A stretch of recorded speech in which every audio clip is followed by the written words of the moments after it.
It is 6 a.m. in the Mile High City on this debate day.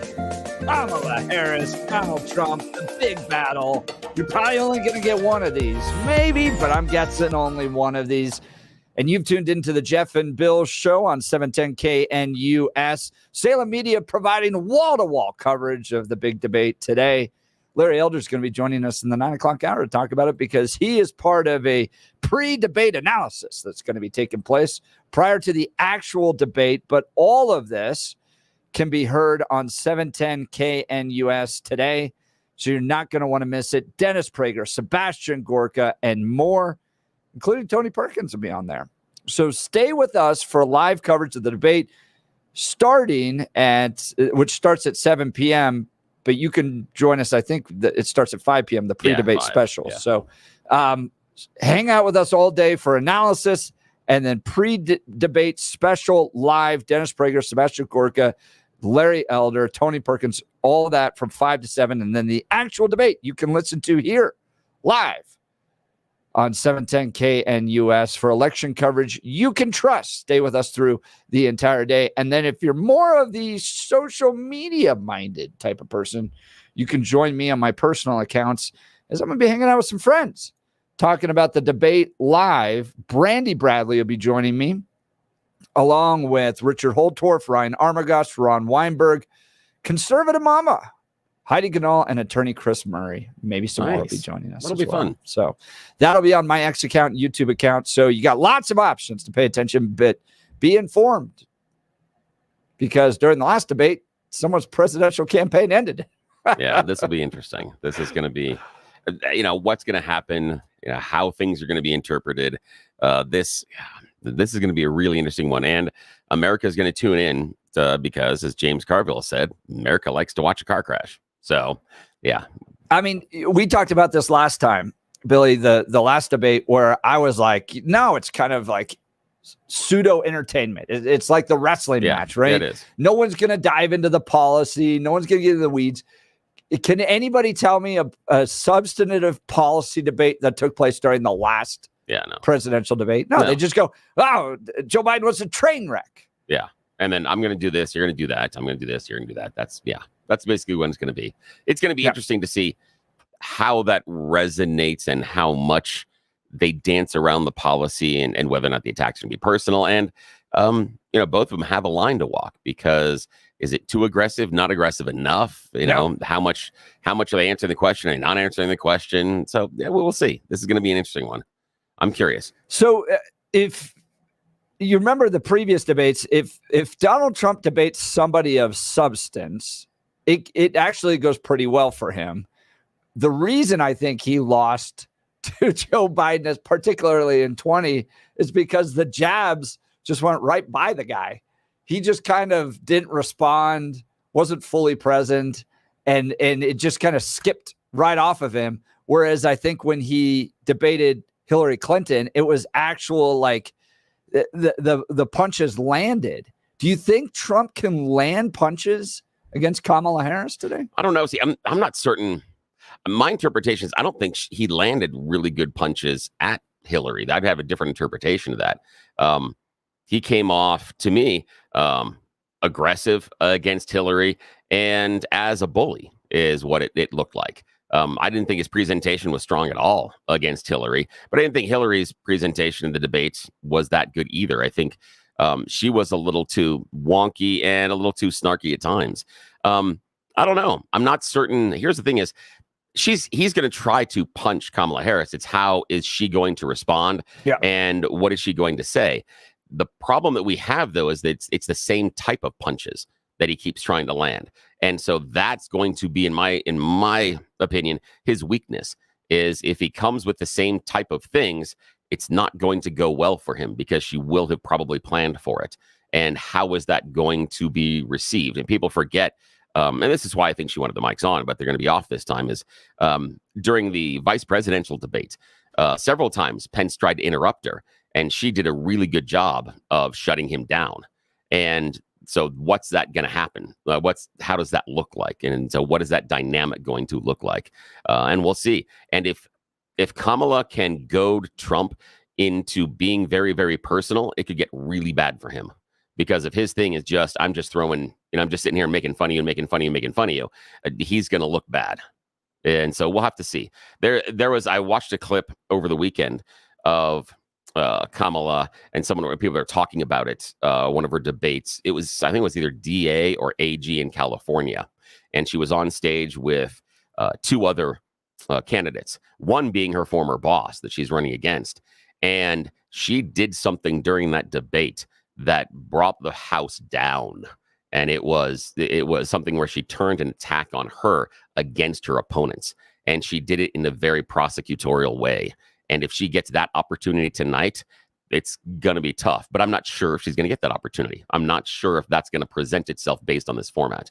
So we'll have to see. We'll have to see based on questions, based on answers. How much does the I live in a bubble president, vice president issue? Because if you go back to typically the first debate, that a president or vice president, think Barack Obama, Mitt Romney here in Denver, 2012, you kind of you get used to living in a kind of bizarre bubble where everybody agrees with you. Yeah. And then you actually have to go toe to toe. I think that struck Joe Biden in his first debate. He just wasn't used to that. Barack Obama in his first debate against Mitt Romney. And essentially, you're dealing with Kamala Harris's first debate, whereas Donald Trump's already been through this. I disagree, because Kamala's been through a number of debates. She did the vice president. long time ago. But you get into a bubble. When was the last time she was in a debate as a vice president? The last election cycle. So it's 3 or 4 years ago. Yeah, but Donald Trump's done one debate in the last 3 or 4 years. That's the thing, is the idea that because Trump did one against Joe Biden, now it's better off. And that's I'm not sure I disagree with that idea. If Donald Trump had done 3 or 4 debates during the primaries and then had done one against Donald, then I think you're like, okay, he's warmed up, he's ready for this. The other part is, I think Donald Trump also surrounds himself with a lot of yes people and a lot of people that say you're absolutely right. And so I think both of them have that bubble issue as far as what's going to happen. And we'll have to see. I think the thing for me that is going to be most interesting are going to be the questions about the flip-flops on issues and how is that going to be handled, because both candidates have done it.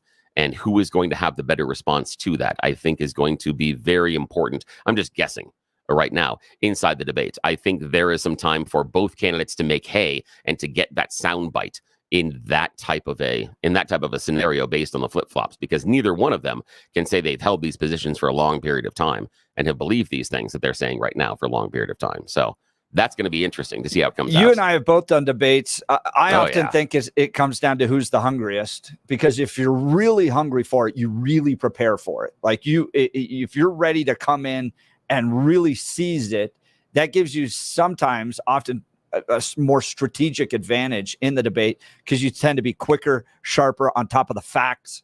Yeah. So, if you know your stuff, if you know your case, if you know what you're saying, then you're better off. Yeah. And that's why I think it's going to be interesting based on the two styles of debate prep, because Trump has done almost nothing and Kamala has done a decent amount from what I've seen. But I don't know what her prep involves. I see him as a guy who engages with the media, engages with people, is constantly on that kind of leaning forward, pressing debate posture. So I don't know if hasn't done the prep. Well, I mean, the thing is, okay, so explain to me what you're saying about when he's getting questions from the reporters. That's what you're counting as his debate prep, because, standing in front of an audience and talking to them and doing those rallies, or, doing the stuff that he did at Mar-a-Lago or the other club, that's not really good debate prep in any way, shape, or form. So just taking the questions. So you're talking about that? I mean, be more accessible to media, I think, puts him in a better position than one interview. Yeah, maybe. Yeah, I can see that. But the debate is a little bit of a different format as far as, how you answer questions. And that could be an advantage for him that I hadn't considered, the idea that he's out there answering the questions somewhat regularly with the press. But we'll see how it goes. I did a debate with Rob Corey. Yeah. Now, Rob Corey was this kind of famous lawyer at one point in Colorado. He's now been disbarred. Yeah. He was the guy that wrote Amendment 64. Yeah. So what legalized pot.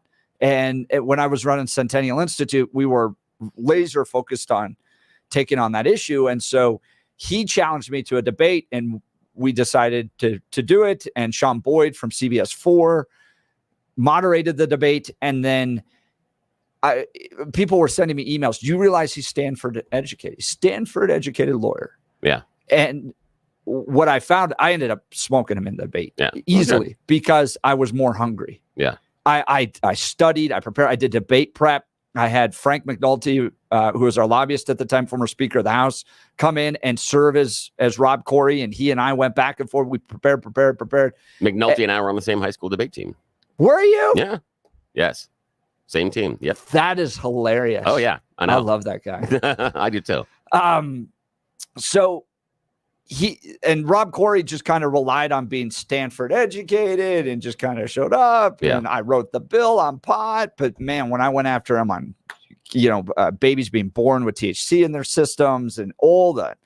So I think a lot of it will come down to who's better prepared, who really wants it, who's going to fight harder for it. Yeah. Now here's the thing though. What I would say is that the prep that you took into that debate with Corey, I would say that Kamala is doing more of that than Trump is doing. Trump seems to be wandering in and saying, I've answered these questions, and I hadn't thought about that. The idea that taking the opt-in questions is somewhat of that's a way to loosen up and to be used to it. But I'm not certain that it's necessarily debate prep. Yeah. And if he isn't ready, if he's just going to kind of wing it and he isn't ready to have some canned responses, but he could have some canned responses. Yeah. We'll have to see. And there's also that idea of prepping too much.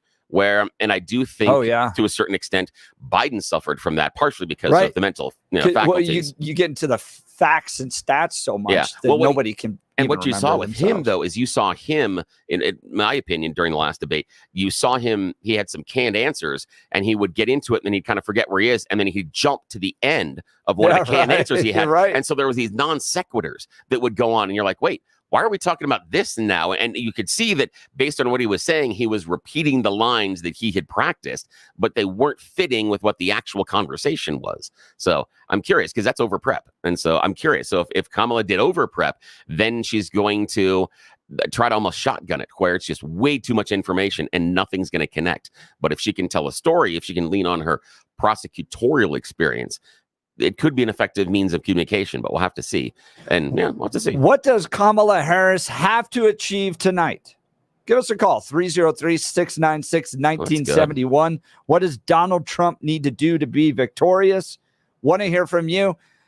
Don't text us because the machine's broken still. I know. I don't know why. We can't respond to the text messages. Can't even access it. Nope, so call us 303-696-1971. Let's check in first with the news and commentary with Blake Olson. Blake, did you see the Tyreek Hill video? Yeah, I did see it. But here's what I'm curious about. I still haven't seen the speeding or the reckless driving video. Shouldn't some of the camera? I haven't seen that. Have you guys? I don't know if it's out there, but I want to see the reckless driving video and the speeding video. What led up to this? Everyone online, they keep on saying, "Well, do you think this was fair? Was it good?" Well, I have no idea what happened leading up to that. Yeah, they asked him to get out of the car. He should have got out of the car. Once again, it's the resisting, arrest and not following the direction of the officers again. But they seem to go real quick from 0 to 60 in about 30 seconds with him. Yeah, they did. They didn't mess around. But what's funny in the reporting, I don't hear if it would have been a quote unquote white officer, it would have been blown way out of proportion. But it sounded like these guys, for the most part, may have been Hispanic, Latinos,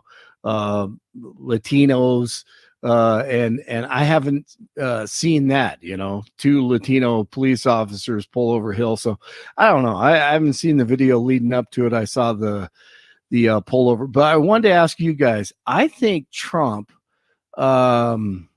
should go out there, walk over to Kamala Khan and shake her hand and look more presidential than her prior to the debate. I don't know what you guys think about that, but that was something I felt like he should have done with Biden before the last debate. We'll see what happens. Do they not shake hands?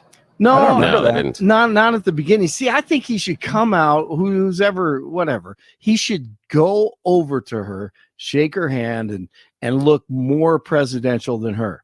because they wanted her to stand on a box because she's so much shorter.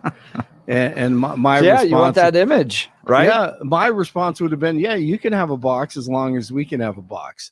So so it wouldn't matter. But I hope he doesn't get in a fist fight with her, and he just lets her talk, and he tries to sound as presidential as possible. So. I think he's got to pin her down as the radical progressive communist that she is.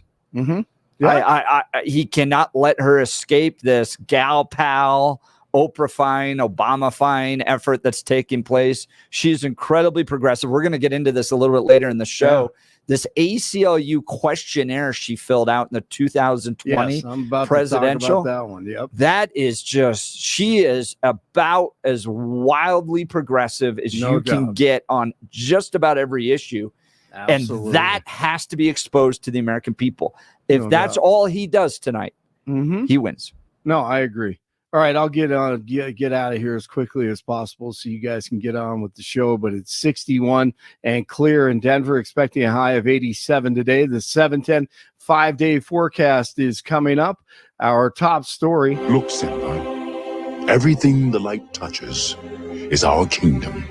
Wow. A king's time as ruler rises and falls like the sun.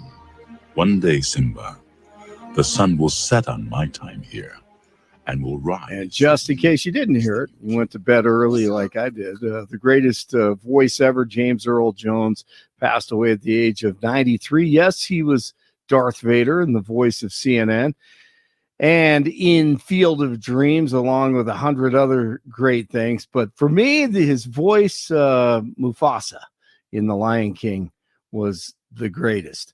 From the greatest voice to the worst, Kamala sounds the alarm, says Americans should know former President Trump will lie in tonight's first and probably last presidential debate. Her word salad with Ricky Smiley goes on with Ricky Smiley. Avoids all the journalists. All of a sudden, she sounds stoic and serious. He plays from this really old and tired playbook, right? Where there's no floor for him in terms of how low he will go. And we should be prepared for that. We should be prepared for the fact that he is not burdened by telling the truth. And we should be prepared for the fact that he is probably going to speak a lot of untruth. And ultimately, what I intend to point out is what so many people know, and certainly as I'm traveling the country in this campaign. He tends to fight for himself, not for the American people. Yeah, he took a bullet for the United States of America to his ear.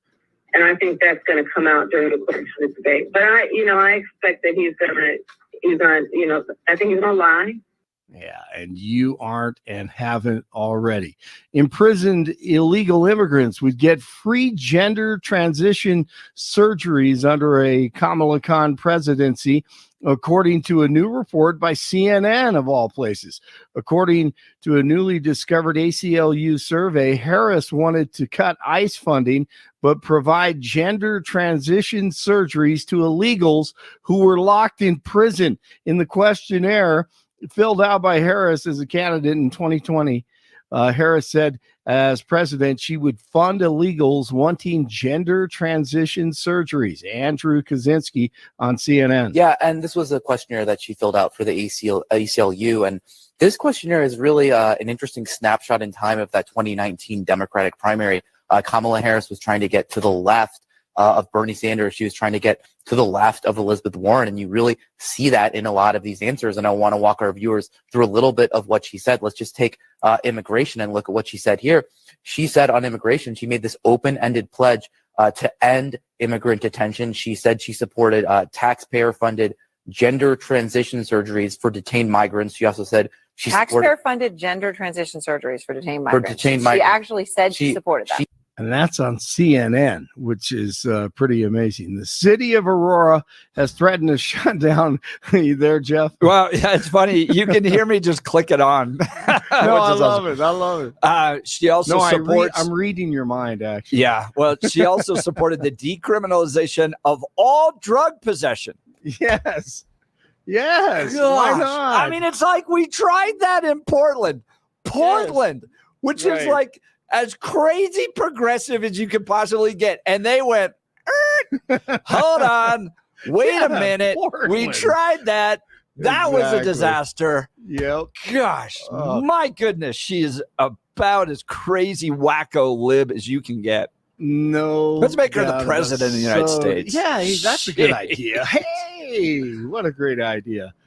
Let's see. The Edge at Lowry and Whispering Pines are the complexes which are both suffering from severe maintenance issues and a lack of services like trash removal. Aurora police say while they aren't being controlled by the Venezuelan gang TGA, gang-related problems are apparent at each complex. Both properties are owned by CBZ Management, the same company that owned the now-closed Fitzsimmons Apartments on Nome Street.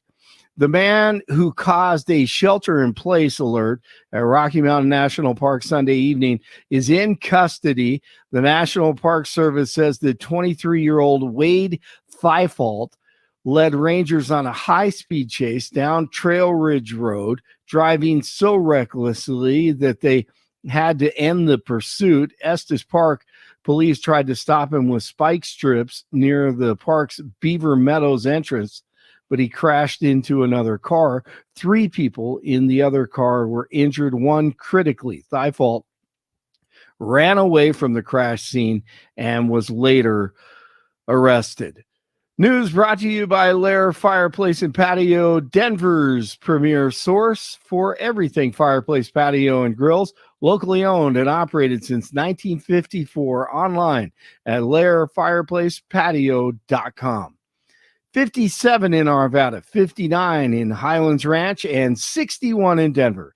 Jeff and Bill continue on Tuesday morning.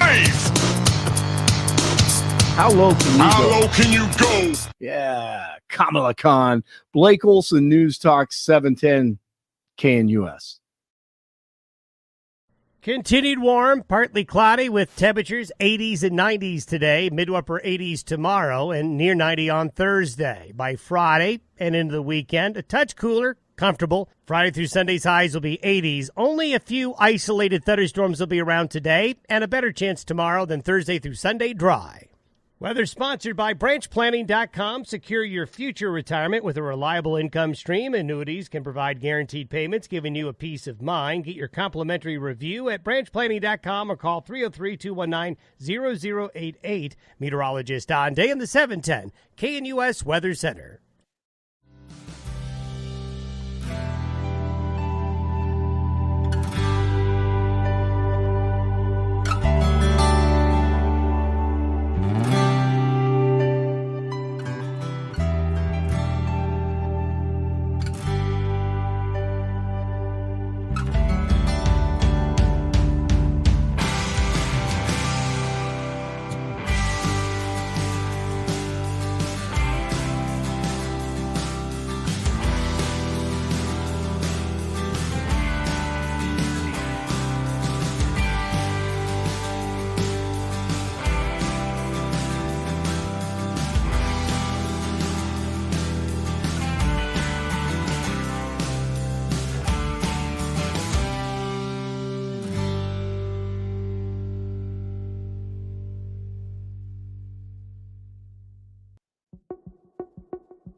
Is this Trump's walkout music? I would like to have that merging of wrestling and debate more. Come on, that's where we are in this culture. Make it entertaining. Get the kids watching. All right, let's go to the phone lines. Tom Littleton, what do you expect to see tonight in the debate? What does Kamala Harris need to do? What does Trump need to do? Well, I think for Trump, he needs to be careful, because when he's asked a question, and he's not a guy who's got a lot of facts at his fingertips, typically, he may start maybe he starts in answering the question, but then God knows where he's going to go in his answer from there. And that meandering around, she'll call him out. She'll call him out on that, and that will be embarrassing to him, if she does that. On her side, I think Billy hit it on the head. Don't get bogged down in a ton of numbers and programs. And she's been holed up in a hotel for 5 days now with her team prepping. And, she risks being over prepped. If she goes in, tells the story, calls Trump out on simply lying. If let's just say tariffs. Let's say that's the topic. And she takes that moment to explain how tariffs work and how his policy is flat wrong. If she does that 1 or 2 times early in the debate, she'll have him on the run. Because if every time he opens his mouth and she corrects him and says to the American public, these are complicated issues, but if he's going to lie to you, we are never going to be able to solve this problem. So I'm going to lay out how tariffs work and why they can be effective, but how they can be damaging. And she takes that kind of educator-in-chief, explainer-in-chief role. She'll bury him. Tony, have you ever seen Kamala Harris explain something well? I haven't seen her debate enough to know. I've read about her debates and the way she's handled people in the past. So I can't say that she can do it. I'm not saying she can do it. I haven't seen her. She is the queen of the word salad, man. Well, it is, And the way you guys have some experience debating. The idea is only get 1 or 2 ideas in your head and explain those 1 or 2 ideas. Yeah. Don't try to cover 8 bases in an answer. Tony, and if she does that, she'll be effective. Watched the Reagan movie over the weekend. Great film, by the way. If you haven't seen it, it's been doing pretty well. It's worth going and see. But you go back to all the debates over history, and it oftentimes comes down to general feelings about the candidates, maybe 1 or 2 lines that come across that really land well. I think last time, from my perspective as a conservative, Tony, was when Donald Trump said, I don't even think Joe Biden understands what he said. Those kind of funny little lines. Or Reagan, I won't use my opponent's youth and inexperience as a political point. You get these one kind of the best things. lines ever. So how do you're talking, policy and responding to policy. Is that more about generating a feeling about Kamala Harris? Yes. It is just showing competence and her understanding of the issue, whereas his explanation is typically wrong. I mean, he'll say things about there's been 10 million people that crossed the border. And she can say the border is a very challenging problem, and it's going to be a bigger problem as global warming continues, and there's going to be more people moving around the globe, and we have to solve that. But let's start with the facts. 10 million people did not come across the border. X million came across the border. The others were stopped and turned back.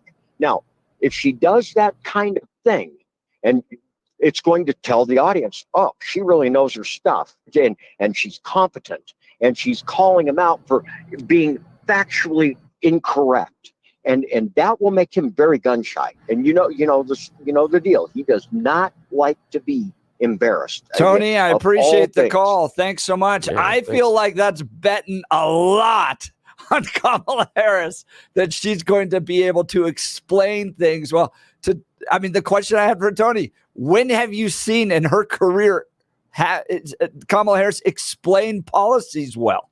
Well, the thing that I would look at is that she was a prosecutor, and prosecutors have to be able to outline a case in front of a jury. And normally that is something that you pre-prep. You can have notes and things beforehand, and you have to rarely see. I think what most prosecutors do is negotiate deals. Well, no, but I'm saying in the courtroom. I mean, talk about friend of the show George Brockler. He lays out the courtroom a lot. Was she? Yeah, I mean, again, probably more than Trump has as far as that area. You know, but that's a different career. Yeah, I know, but and that's what I'm saying is that when you're standing there and you have to to lay out, and especially when she was a junior prosecutor, yes, she would have to stand there in front of juries, in front of judges, and lay out a case. And if she can lean on that experience. Yeah, then she probably can do solid. And I understand the critique about the word salad, but you understand who she's debating.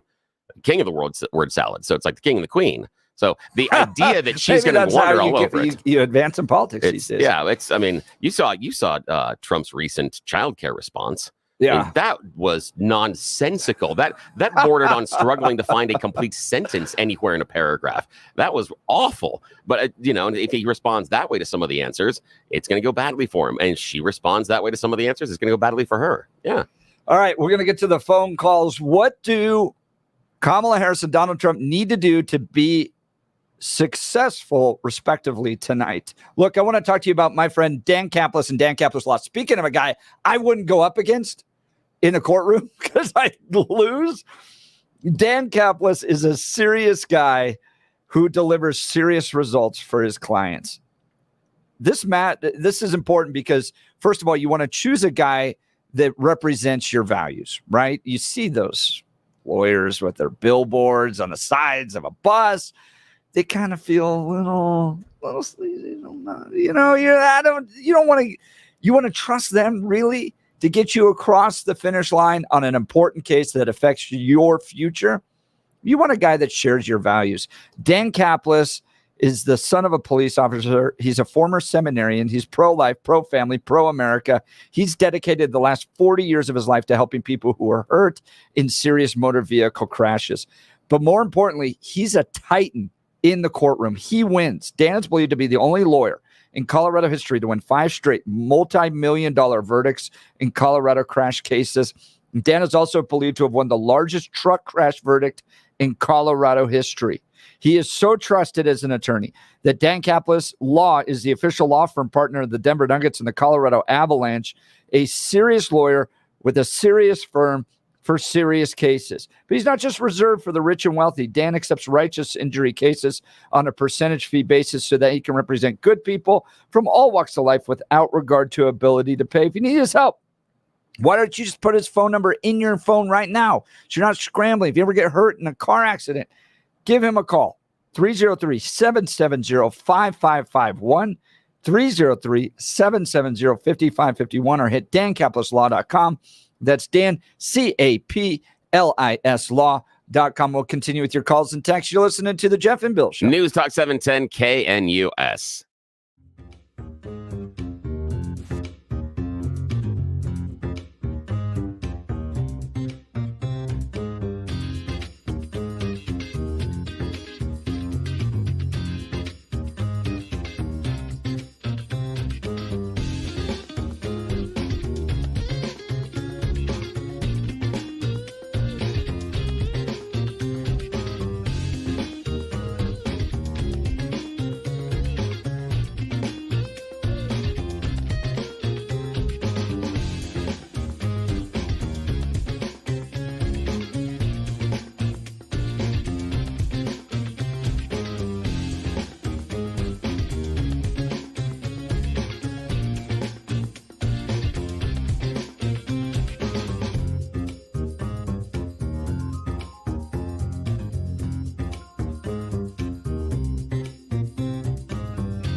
Welcome back to the Jeff and Bill Show. It is the big night, fight night between Kamala Harris and Donald Trump as they engage in what is likely to be the only debate to take place. What a wild cycle. I remember when like Mitt Romney and Barack Obama did like 8 debates or something. Like we ran out of any energy for debate parties anymore. People are like, ugh, I've already seen this show enough. The first one was fun. That was at DU. But then after a while, but only one? Only one? That's kind of crazy. What do you expect to hear tonight? What does Donald Trump need to do in order to be successful? What does Kamala Harris need to do in order to be successful? Our text message machine's not working. Yeah, so if you want to be a part of the conversation, you got to give us a call, 303-696-1971. Let's go to Joan Lakewood. Good morning. You're on the Jeff and Bill Show, News Talk 710 KNUS. Good morning, guys. First, I want to say, Jeff, I'm so excited you went to see Reagan. And yesterday, I was at a luncheon, and I talked about going to see Reagan. And then I talked about going to see Am I a Racist? And the whole room was really, really excited about I'm a Racist. And it kind of makes my point about what Trump has to do. Reagan had this smile, and he had this sense of humor, and he had this ability to connect with the people. And this is what Trump has. Trump has the ability to listen actively. And if you went back to what he was doing with Biden, he sat there and he listened. And you could tell what he was thinking when he was listening. And at one point, he cocked his head, and then he said something. And Trump is very good at conveying, gosh, I'm confused. Are you confused? And I'm pretty sure with Kamala, he'll be able to say, I'm confused. Are you confused? Yeah, and you know, the debate rules, I think, kind of favor that side of Trump coming out, as you saw with the Biden campaign, when he can't interrupt or speak over that type of thing. He seems more presidential. So, yeah, Joe, we'll have to see it. Yeah. We'll have to watch it. Appreciate the call. Thanks so much. Thanks. Just got full phone lines here. We're going to get through these. Marty, Denver, you're on the Jeff and Bill Show, News Talk 710 KNUS. Good morning, Marty. Morning. Good morning, guys. Now, holy cow, Billy. I mean, there is still time for you to kind of come to your better senses and get off of this Kamala thing. Tonight, basically, she has to have a performance that she's never had before. And Donald Trump would have to go completely out of his mind. It's not a fair fight, but it is the main event of the evening. But I think it's this simple, Billy. Are sanctuary cities a Republican thing or a Democrat thing? Democrat, but why does that matter based on this conversation? I'm curious where you're going, but we'll play along. Well, she's supported the invasion of America. So my follow-up question. Wait, hang on a sec. Wait, stop. Wait, hold on. Wait, no, Marty. That's you all of a sudden had this statement that is very loaded. You said you asked me a question about sanctuary cities, and then you go to supporting an invasion. Those are not analogous. You can have a sanctuary city and not support border policies that are as open as they are right now.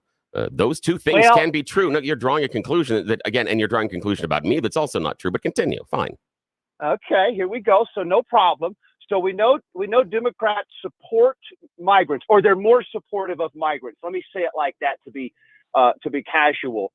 So then I want to talk about then the known 15 to 20 million people that have come in the Biden administration. Is that fair or is that disputed? Let's say no, that's disputed. No less than 10. That number, than 10, though. No, it's less than 10 is what I would dispute. It's less than 10. And here's the thing. And here's the thing, Marty, is that you're acting as if time started in 2016.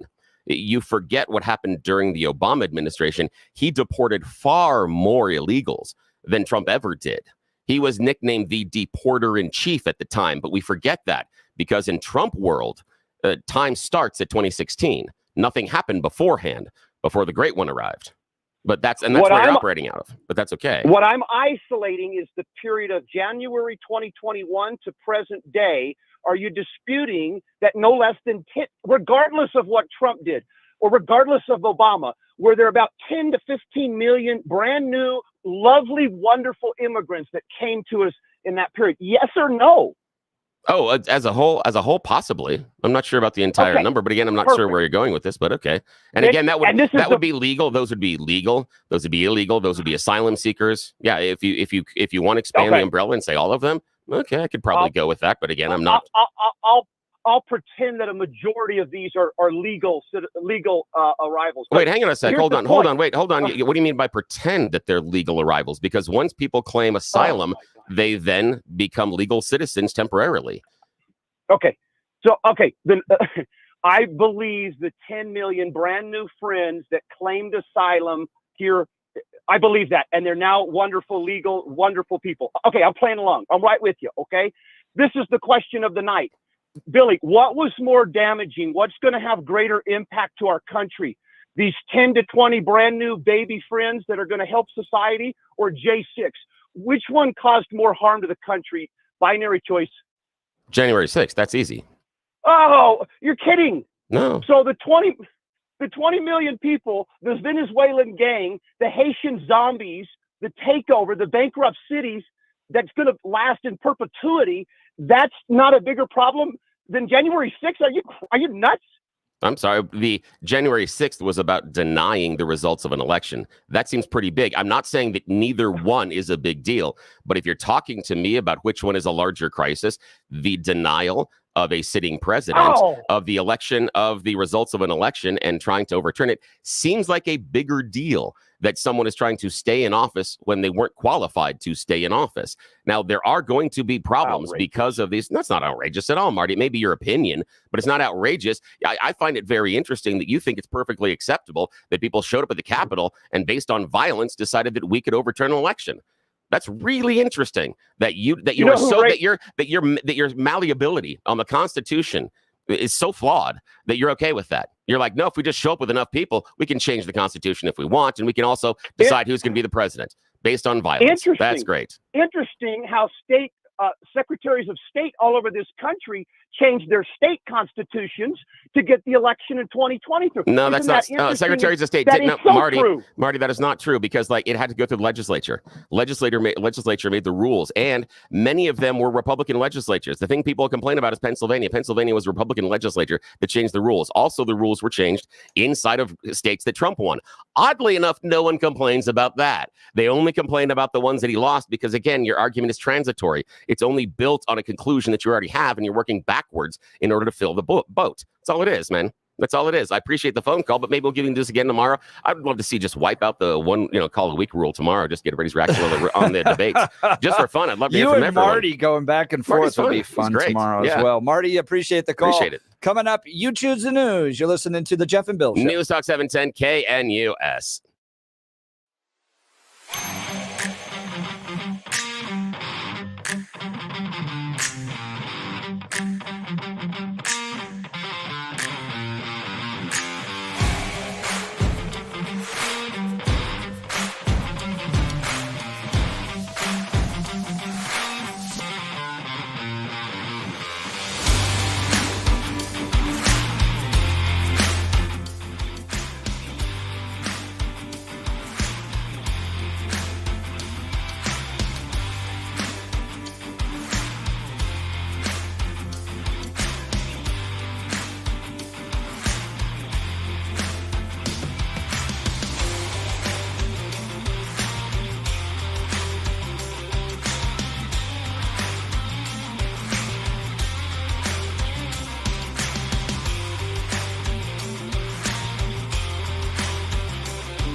All right, Billy, give the people what they want. All right, it is that time of the morning where we make questionable decisions. It's what we call You Choose the News. Yes, I've scoured the interwebs for mere moments this morning to find really dumb stories about us humans to play this fake radio news game show. Yes, I've added dumb, stupid, ridiculous headlines to these silly stories so we can have some fun this morning because nobody in charge has actually paid attention at this time of the morning. So we would really appreciate it if you do not share our little secrets. All right. Jeff Hunt, Blake Olson in the newsroom. Here are your choices, gentlemen.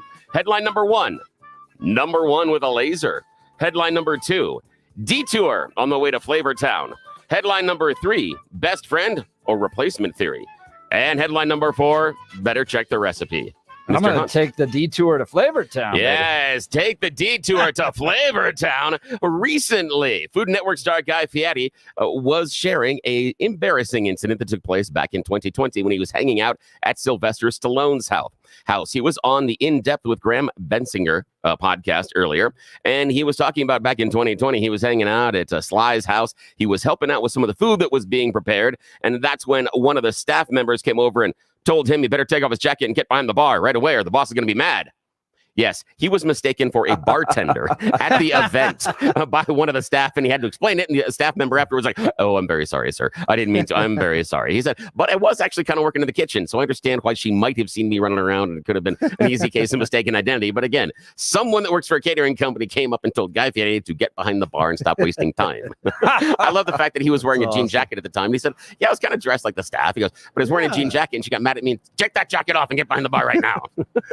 Make some good she food. supposed Make to some know good every drinks. TV show out Yeah, there? exactly. Yeah, Get that's TV right. show that. All righty, Blake Olson, your choice, sir. Number 1 with a laser, best friend or replacement theory, or check the recipe. Let's go with the replacement theory. That seems to be a great theme lately. Yeah, best friend or replacement theory. Man's best friend might end up actually replacing him. That's if we keep it up going this way. Countries across the globe are facing population declines. Health journal The Lancet predicts that 97% of first world countries are going to have fertility rates too low to sustain their size very soon, and they're especially worried about South Korea. The fertility rate has dwindled to the absolute lowest in the world of the developed nations, and while babies might be sparse, dogs are plentiful inside of South Korea. In fact, in 2023, sales of strollers for doggos outpaced sales for strollers for babies for the very first time. Yes. Yes. They are buying more dog strollers than they are for babies. I've always found this fascinating because South Korea is a pretty Christian nation. No doubt. Yeah. Get into the baby making. They're buying more dog strollers. So, yeah, I thought that was interesting. So yeah, that's very I know. Shocking. Still, the dog strollers, can't they walk? I just seriously have feet. I take them for a walk. weird. I mean, there are people in my neighborhood that stroller around All their right. dogs. So, I'm like, "You're guys, wasting the I know sun here." we're running out of time on this, but last night, 1 a.m, coyotes, dogs going crazy. Yeah. And then this is classic Elbert County, one of my neighbors popping off at 1 a.m. with a rifle towards coyotes. Going up the coyotes. Nice. Alrighty. Final choice, sir. Number 1 with a laser or check the recipe. Check the recipe. Better check the recipe. We are going to Chesterfield, Virginia for this one. Recently, Chesterfield Fire Department received an emergency call about a fire in a kitchen. They ran inside. They opened the oven. They found the problem. It was the gun that was being stored inside.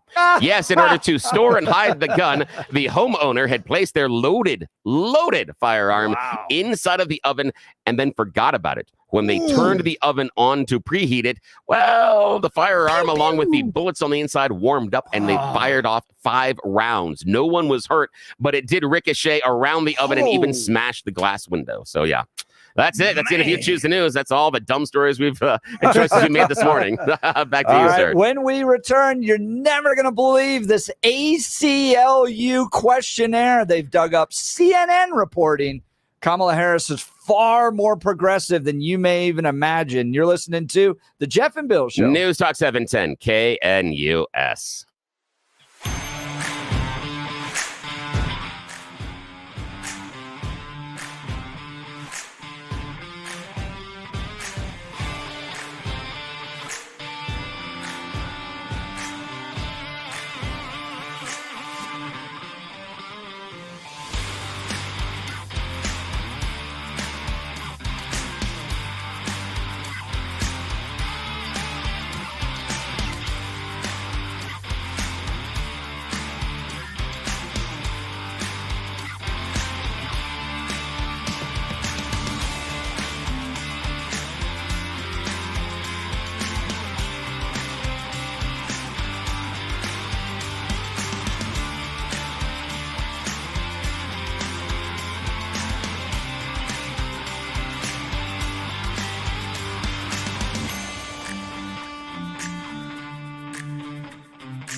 7 a.m. in the Mile High City. Good morning, Denver, Colorado. You've tuned into the Jeff and Bill Show on 710 KNUS. I'm your co-host, Jeff Hunt, along with Bill Thorpe, bringing you the freshest insights and hottest takes from the right, left, and center.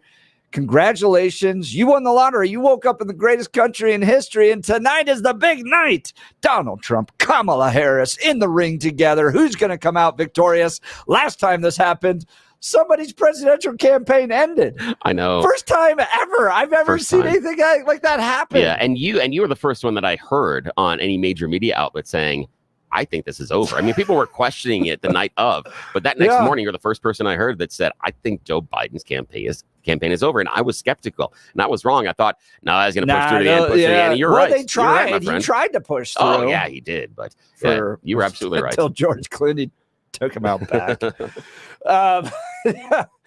So we're talking about what Donald Trump needs to do, what Kamala Harris needs to do. What do they need to do to be victorious? Do you like the more stately Donald Trump, not talking over people like he performed in the last Joe Biden debate? I'd say he was more stately in that one. Or do you want to go back to the Hillary Clinton? Give it to her, Donald Trump. I'm going to put you be in jail if I was president type of quips. What do you want to see tonight? Give us a call. Text message machine not really working today, so you're going to have to call us at 303-696-1971. 303-696-1971. Got a great show for you today. Dustin Zvonek, at-large Aurora City Council member and currently serving as Mayor Pro Tem, going to join us. They got a new plan to deal with homelessness in the city of Aurora, and it is, even according to him, radically different than what Denver's doing. So who's got better ideas? We're going to cover that in the 8 o'clock hour. And then the great one, Larry Elder, is going to join us. Very excited to have Larry on in the 9 o'clock hour. Yeah, that'll be cool. He's hosting Debate's prep show tonight at 5 o'clock. Yeah, takes over the airways 5 o'clock tonight. Going to be running that up to 7 o'clock with people like Dennis Prager, Sebastian Gorka hanging out with him. So they'll walk you right up to the debate. And then we'll carry the debate live tonight as well. This is the ABC News presidential debate simulcast that will be taking place right here on 710 KNUS. So all the best coverage that you can trust on 710 KNUS all day today. Let's check in first with news and commentary. Blake Olson. Hey, thank you guys. The sage of South Central, man. I love Larry. It's great. Hey, when you get him on, please ask him about Tyreek Hill, if he has an opinion on that, and how, resisting or not following directions. Yeah, right. Police. If you get a chance. You just make your life so much easier. What you've got to teach young people is that if you're frustrated and angry at the way the police are treating you, okay, you fight that fight in a court at a later date. Yes. You don't fight it on the street. No, be the kindest and most respectful person you can be. Well, what I've taught our kids is if you get pulled over, you turn on the dome light, right? Because you have to imagine what it's like to be the police officer approaching a car. They have no idea who you are. They have no idea if you're a good guy, bad guy, you've got guns. They don't know. Right. So you turn on the dome light, okay? You roll down both windows on the driver's side so they can see in. You put your hands to the front left so that they can see your hands as you walk up, and you be respectful. Even if the police, look, we've all dealt with police officers that aren't the nicest, but you be as respectful as you can. If they're being rude, if you feel like your civil rights are being violated, you have every right to contest that at a later point. Not on the side of the street at that point. You want to raise a complaint later. And don't do that. Oh my! Yes, don't do the. I need to talk to your supervisor. Have you seen those? That never works out for them. I need to talk to your supervisor. Right. I mean, I will give Hill credit. He didn't say, "Do you know who I am?" You'll hear it. I'll have it coming up. You did hear that one though, where he's like, "My knee, surgery." Could you imagine? Like not being able to play because of one of those stupid encounters. Oh, no doubt. It could have escalated even further. It was interesting. Calais Campbell was right there. His teammate, and Calais played at Denver South. Really? So so Denver South guy right there. He was trying to help out, whatever. But Drew, we talked about Drew Rosenhaus, and he was calling him. He was on the phone. Drew. Oh man, it's out of control. All right, 60 and sunny in Denver. Expecting a high of 87 today. The 7-10 5-day forecast coming up. Our top story. He plays from this really old and tired playbook, right? Where there's no floor for him in terms of how low he will go. And we should be prepared for that. We should be prepared for the fact that he is not burdened by telling the truth. And we should be prepared for the fact that he is probably going to speak a lot of untruth. What? Kamala Khan, the new queen of lies, warning all Americans who listen to Ricky Smiley. Former President Trump will lie in tonight's first and probably last presidential debate. Her word salad with Smiley is beautiful. The cackler so serious about talking about subjects like truth. And, well, here you go. And ultimately, what I intend to point out is what so many people know, and certainly as I'm traveling the country in this campaign. Oh, okay. He tends to fight for himself, not for the American people. All right. And I think that's going to come out during the course of the debate. But I expect that he's going to, I think he's going to lie. And, he has a playbook that he has used in the past. I'm not. Be it, his attacks on President Obama or Hillary Clinton.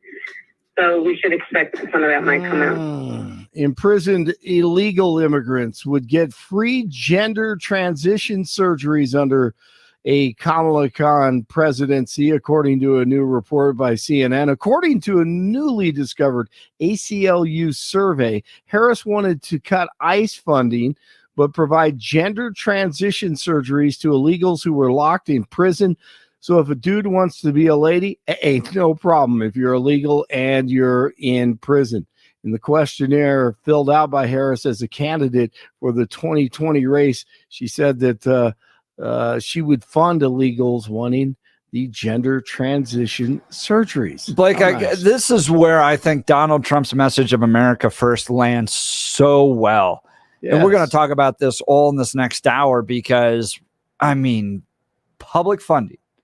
This is money that comes from the taxpayers, hard-earned, is going to go towards illegal immigrants getting sex change operations. Right, who are in prison. It's come on. I think, and honestly, if I'm not mistaken, it happened in Colorado a few months ago. If you identify as a woman, so you can still keep the bat and balls and still go into the female prison, which is women gotta stand up at that point. Seriously, the threat to safety.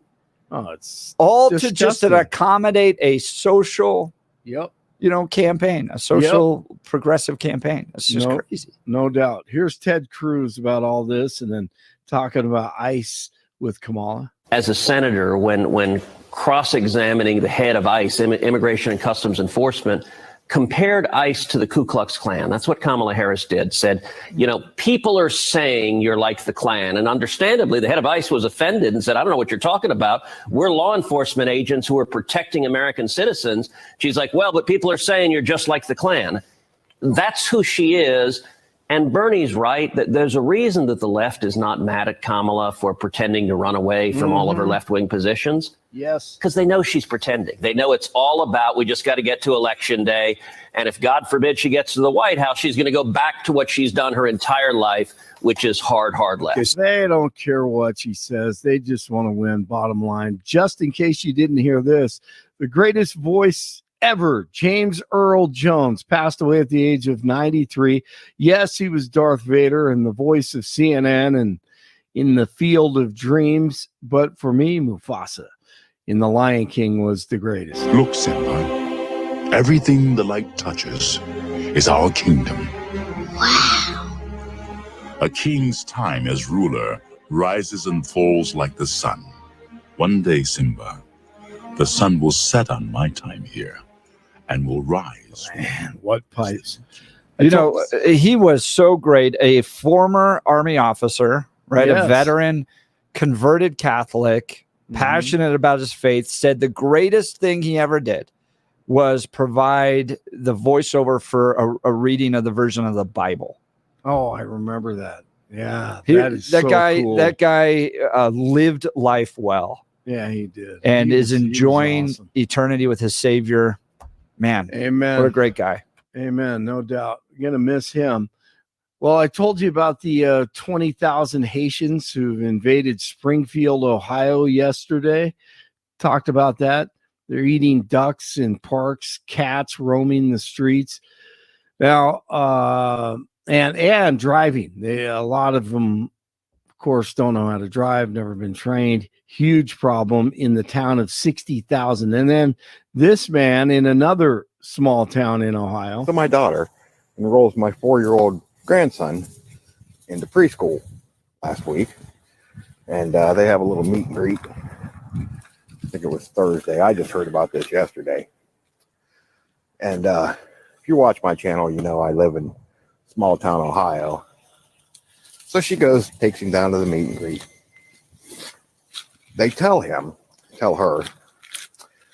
that she has to hire a translator with her own money in order to send him to preschool because he is the only student that doesn't speak Spanish. Great. There you go. All right. The Miami Dolphins are calling on the Miami-Dade Police Department to take swift and strong action against officers involved in detaining wide receiver Tyreek Hill. Here it is. Why don't you have your seatbelt on? Don't knock on my window. Why don't you have your seatbelt on? Knock on my window like that, though. Okay, so he said, don't knock on my window like that, though. Okay, so they come out and they say, well, the police are saying you don't have your seatbelt on. He just said, okay, I'm sorry. I apologize. I just took it off, sir. I'll do whatever you need me to do. What does he say? Like what? Don't knock on my window like that. Why you have it up? Don't knock on my window like that. Why you have it up? I have to knock to let you know I'm here. So he has tinted windows. They're trying to get him to roll down the window. He rolls down the window, and then he rolls it back up. Get my ticket, bro, so I can go. I'm going to be late, gang.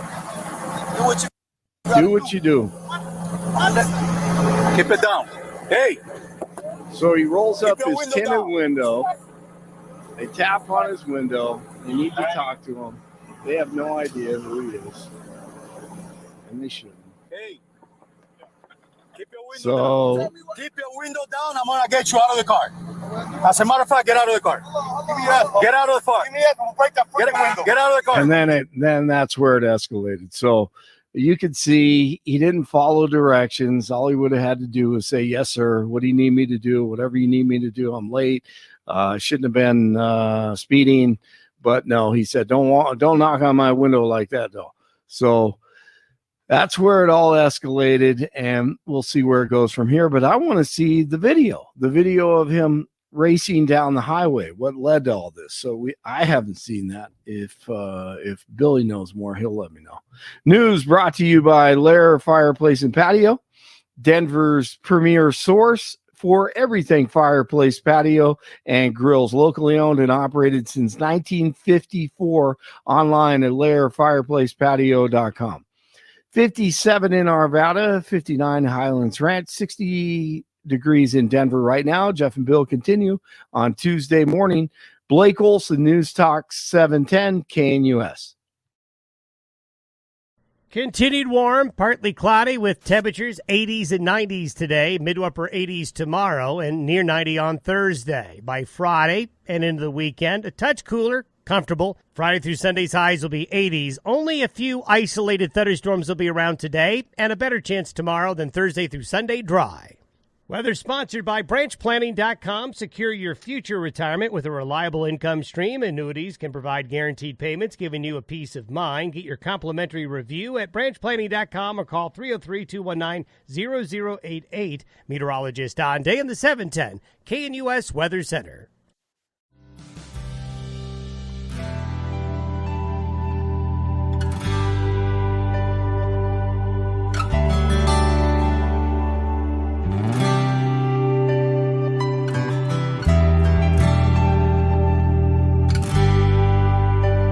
All right, big night tonight as there is a battle for the future of this country, a big debate. News Talk 710 KNUS is proud to present coverage of the ABC News presidential debate simulcast. Join Larry Elder at 5 p.m. for a pre-debate special with Dennis Prager, Sebastian Gorka, and more. Then stay with us for live coverage of the debate on Tuesday night starting at 7 p.m. for election coverage you can trust. Stay with 710 KNUS. All right, so Blake mentioned it. This is a big deal because CNN, out of all places, is talking about it and discovered this. Harris told ACLU in 2019 she supports cuts to ICE funding and providing gender transition surgery to detained migrants. In addition to this, Harris also indicated she supported the decriminalization of all drug possession for personal use. Now, when asked by Dana Bash during the last CNN conversation, she indicated that, yeah, I changed, but really my priorities remain the same. My commitment to these issues kind of remains the same. So she's signaling to the left that she's as progressive as she's always been, but she's trying to appeal to moderates and independents. So do you trust that Kamala Harris is really moderating? Or do you think that she's just doing this in order to try to appeal to voters in the last 60 days of a campaign? What do you think, Billy? I think it's a little bit of both. I think that everybody has to run towards the middle. And I do think that she's moderating her positions. And I'm curious to see how she deals with this inside the debate, because if she just comes out and, again, I'm not sure that she's clever enough to do this, but if she comes out and says, you know, that's how I felt now, but given the experience, the time I spent in the vice president's office, and the other things that I've done, my positions have changed and evolved. And then if you turn and sit there, and does anything about, that's what adults do, given more information and with experience, our positions change. And she could even go as far as to say that I am not the queen or king or dictator of this country. And what I feel personally on this issue, I have to represent all Americans. And I am going to bring forward these policies that are acceptable for all Americans. And that's not something I'm going to do. And it's not something I would push for and everything else. She does something like that, and I think it's over. I'm not sure she's clever enough to do that, because the easiest way to tamp this down immediately is to say, yeah, I've changed my positions, but people grow and change and evolve their thinking all the time. And then she could even, if she wanted to, point back at Donald Trump and say, listen, he's on his fourth political party. He's changed his opinion on abortion in the past 6 months. So if we talk about what I'm doing in 2019, let's talk about his changes in the last. And then she could even, if you wanted to, even go far enough and say, dude's vice president once said he could be America's Hitler. And he's changed his position. So it seems like people changing their positions is okay in this race. And my positions have changed. If she does that, it goes away. But I'm not sure she's clever enough to do that. I think this is indicative of actually who she is. I think this is core Kamala Harris, that she is that progressive. I don't think Donald Trump is as pro-life as he made himself out to be in 2016. I appreciated everything he did, right? He appointed the 3 Supreme Court justices. He marched at the March for Life, all that stuff, right? Yeah. But he wasn't core pro-life. I don't look at Donald Trump and go, that guy makes that who he is as his core. So when he kind of moderates a little bit on it, I go, he's listening to people and advisors going, you got to win this. You got to, we're not going to pass a national abortion ban, put it back on the states, that type of thing. He goes, okay, I'm willing to do that. But Kamala Harris, when she's moderating right now, she's doing that in order to win. But I think the minute she gets into power, she's going to revert back to these types of things. What am I talking about? So there's an ACLU questionnaire. And I've never had problems. I like the fact that candidates do these questionnaires because it gives me a sense of who they are. Some of them that refuse to do that. They don't want to get boxed in. And it kind of reveals, I think, their core personalities. This is what CNN writes. As Kamala Harris pivots to the political center in her campaign for president, 2019 questionnaire from a leading civil rights organization spotlights her past support for left-wing causes such as taxpayer-funded gender transition surgeries for detained immigrants and federal prisoners. In an American Civil Liberties Union questionnaire, then Senator Harris filled out as a candidate for president in 2020, she also expressed support for decriminalizing federal drug possessions for personal use and sweeping reductions to immigration and custom enforcement operations, including drastic cuts in ICE funding and an open-ended pledge to, quote, end immigration detention. Yeah. So I think she gets in. This is what her presidency is actually going to look like. Now, I have a curious, I'd love to hear from the callers as well. What I'm curious about is the two minds, because with Donald Trump, you're saying, well, he changed this, he changed moderate, he didn't do this. And then when he was office, he said one thing and he did something else. And I'm okay with that. But then you're with Kamala, you're like, oh, no, she's going to absolutely do this. You're not giving her the same ability to change that you gave Trump. And I'm curious why that is not equatable. Both of them have changed and moderated and changed their positions. I mean, Trump, again, last 6 months has gone from, yay, Roe versus Wade is overturned, to now government funding of IVF and talking about that his administration is going to be great for women's reproductive rights, which is a code word for abortion. So how come that's not a big deal? I'm not concerned in the change. I'm concerned about the core. Who are these people really when they're elected? Do I think that Donald Trump is a rock-ribbed conservative driving full conservative policies, like he popped out of the Heritage Foundation and has now become the president of the United States and is going to deliver that, but now he's moderating himself. But once he gets in, that's what you're going to really see. No, I think that, to your point, we've talked about this before, I think Donald Trump is an American first populist, which means that's the filter by which he looks at the world through policy. And so abortion, not super popular, we'll leave it up to the states. You know, he tries to come out as that perspective. I think that's being more core to who he is. But with Kamala Harris, I think at her core, she is this ACLU questionnaire. She is that progressive. And so she's moderating herself to get elected. But when she gets in, she's not going to be what's the lens she looks through? Well, here's that the thing. She's going to approach her policy. She's going to look through this lens, say that ICE is a serious problem. We're going to work to defund ICE. We're going to provide gender transitions for federal prisoners and detained illegal immigrants. And we're going to decriminalize drugs. I think that's who she is at her core. Couldn't she just be doing the same thing that you said that Donald Trump was doing? Changing policies and taking on positions in order to get elected, in order to be that populist. And what I mean by that is we need to look at the time and the situation in which that ACLU questionnaire took place. That was in the 2019 Democrat primary.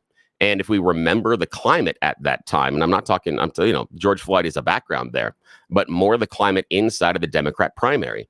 Who was one person that was never going to get the nomination, but had a ton of momentum behind them? Didn't even technically belong to the party. Bernie Sanders. Bernie Sanders, all the Bernie bros. And the socialists for a little while inside thought they had some political power and thought that maybe they were going to be able to get their socialist candidate as the standard bearer for the Democrats. Bernie had that. Joe Biden, the moderate, was an afterthought. He was never a moderate Democrat, couldn't possibly do anything, despite the fact that he was polling the best against Trump at the time. So Kamala was playing the Democrat populist from what I see. And the reason, and I'll tell you why I see this, but that's what she's doing, is she's going to be as left as Bernie. She's trying to court that same group of people that are pushing Bernie through as well. She's trying to establish that. I think what I'm hearing from that is she's playing politics. And that's what I hear from that. And this is the reason why I come to that conclusion. I haven't heard her say anything like that or support anything like that in the previous 2 decades she's been in public life. I've never, and she's been in positions, especially in Senate. She supported sanctuary cities when she was in San Francisco. But hang on. Sanctuary cities is not giving gender transition surgery to people in prison. Those are different. We can talk sanctuary cities, but we're talking about the phraseology and the answers inside the ACLU. So if she had been pushing for gender transition surgery for prisoners, if she had been pushing for gender transition surgery for kids in schools, if we had been doing that, okay, fair critique. But we have one time in one instance where she said these things, and I believe she was playing politics at the time. Now, people can disagree with me, and I'd love to hear on the phones. It's fine. You can disagree with me. But the weird part is that we give Donald Trump the same openness that he can play politics and he can change his things based on what the audience wants to feel and what it is. That's why he's saying things about IVF right now, because he's playing it. He's changing his position on it. But I think that's his core, though. I think he's a moderate populist. But here's the thing. You don't think that at the core, Kamala could be a politician, and so she will change based on what is going on in the country? And the other part of it is, I understand, let's say that it is in her core, that what she wants desperately is gender transition surgery for all the prisoners that want them free for, and the public will pay for it. That's at her core.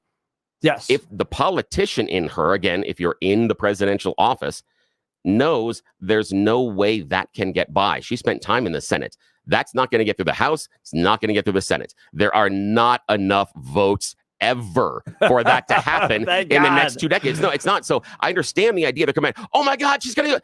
She has no ability to accomplish it, even if it was the one thing she promises to do. She doesn't have the ability to accomplish it. What I hear is politics. I hear her playing politics. I dislike that she's playing politics with it, but that's what I hear. This is what I want to hear from our callers. Give us a call.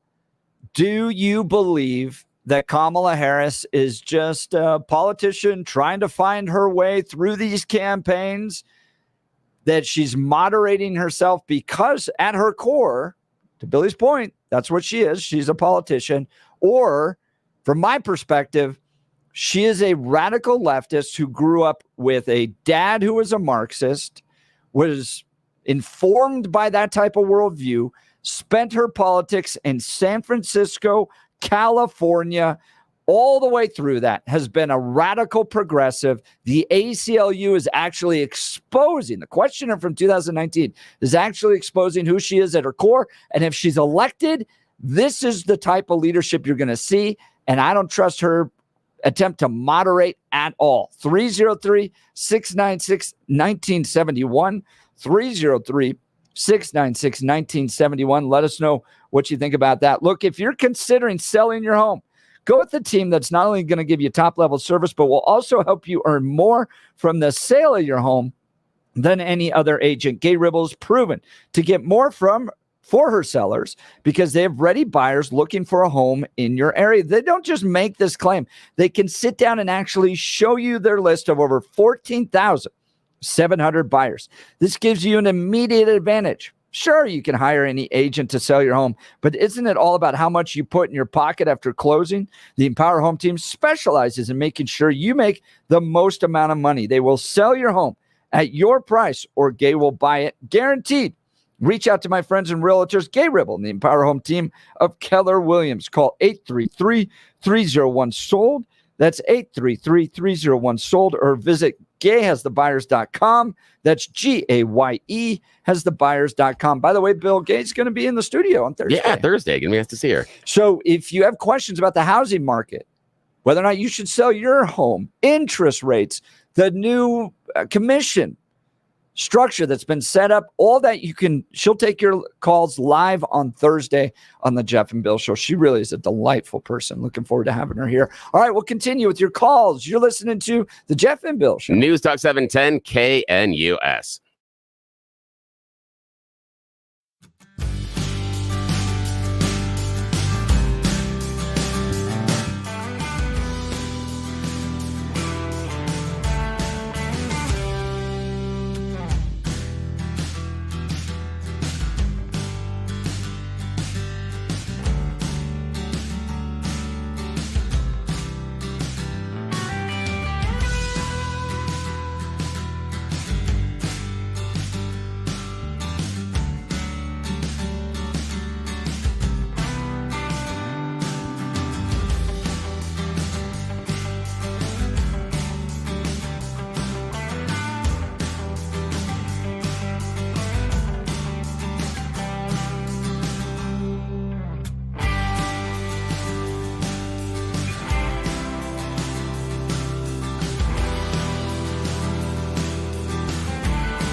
Welcome back to the Jeff and Bill Show. CNN, out of all places.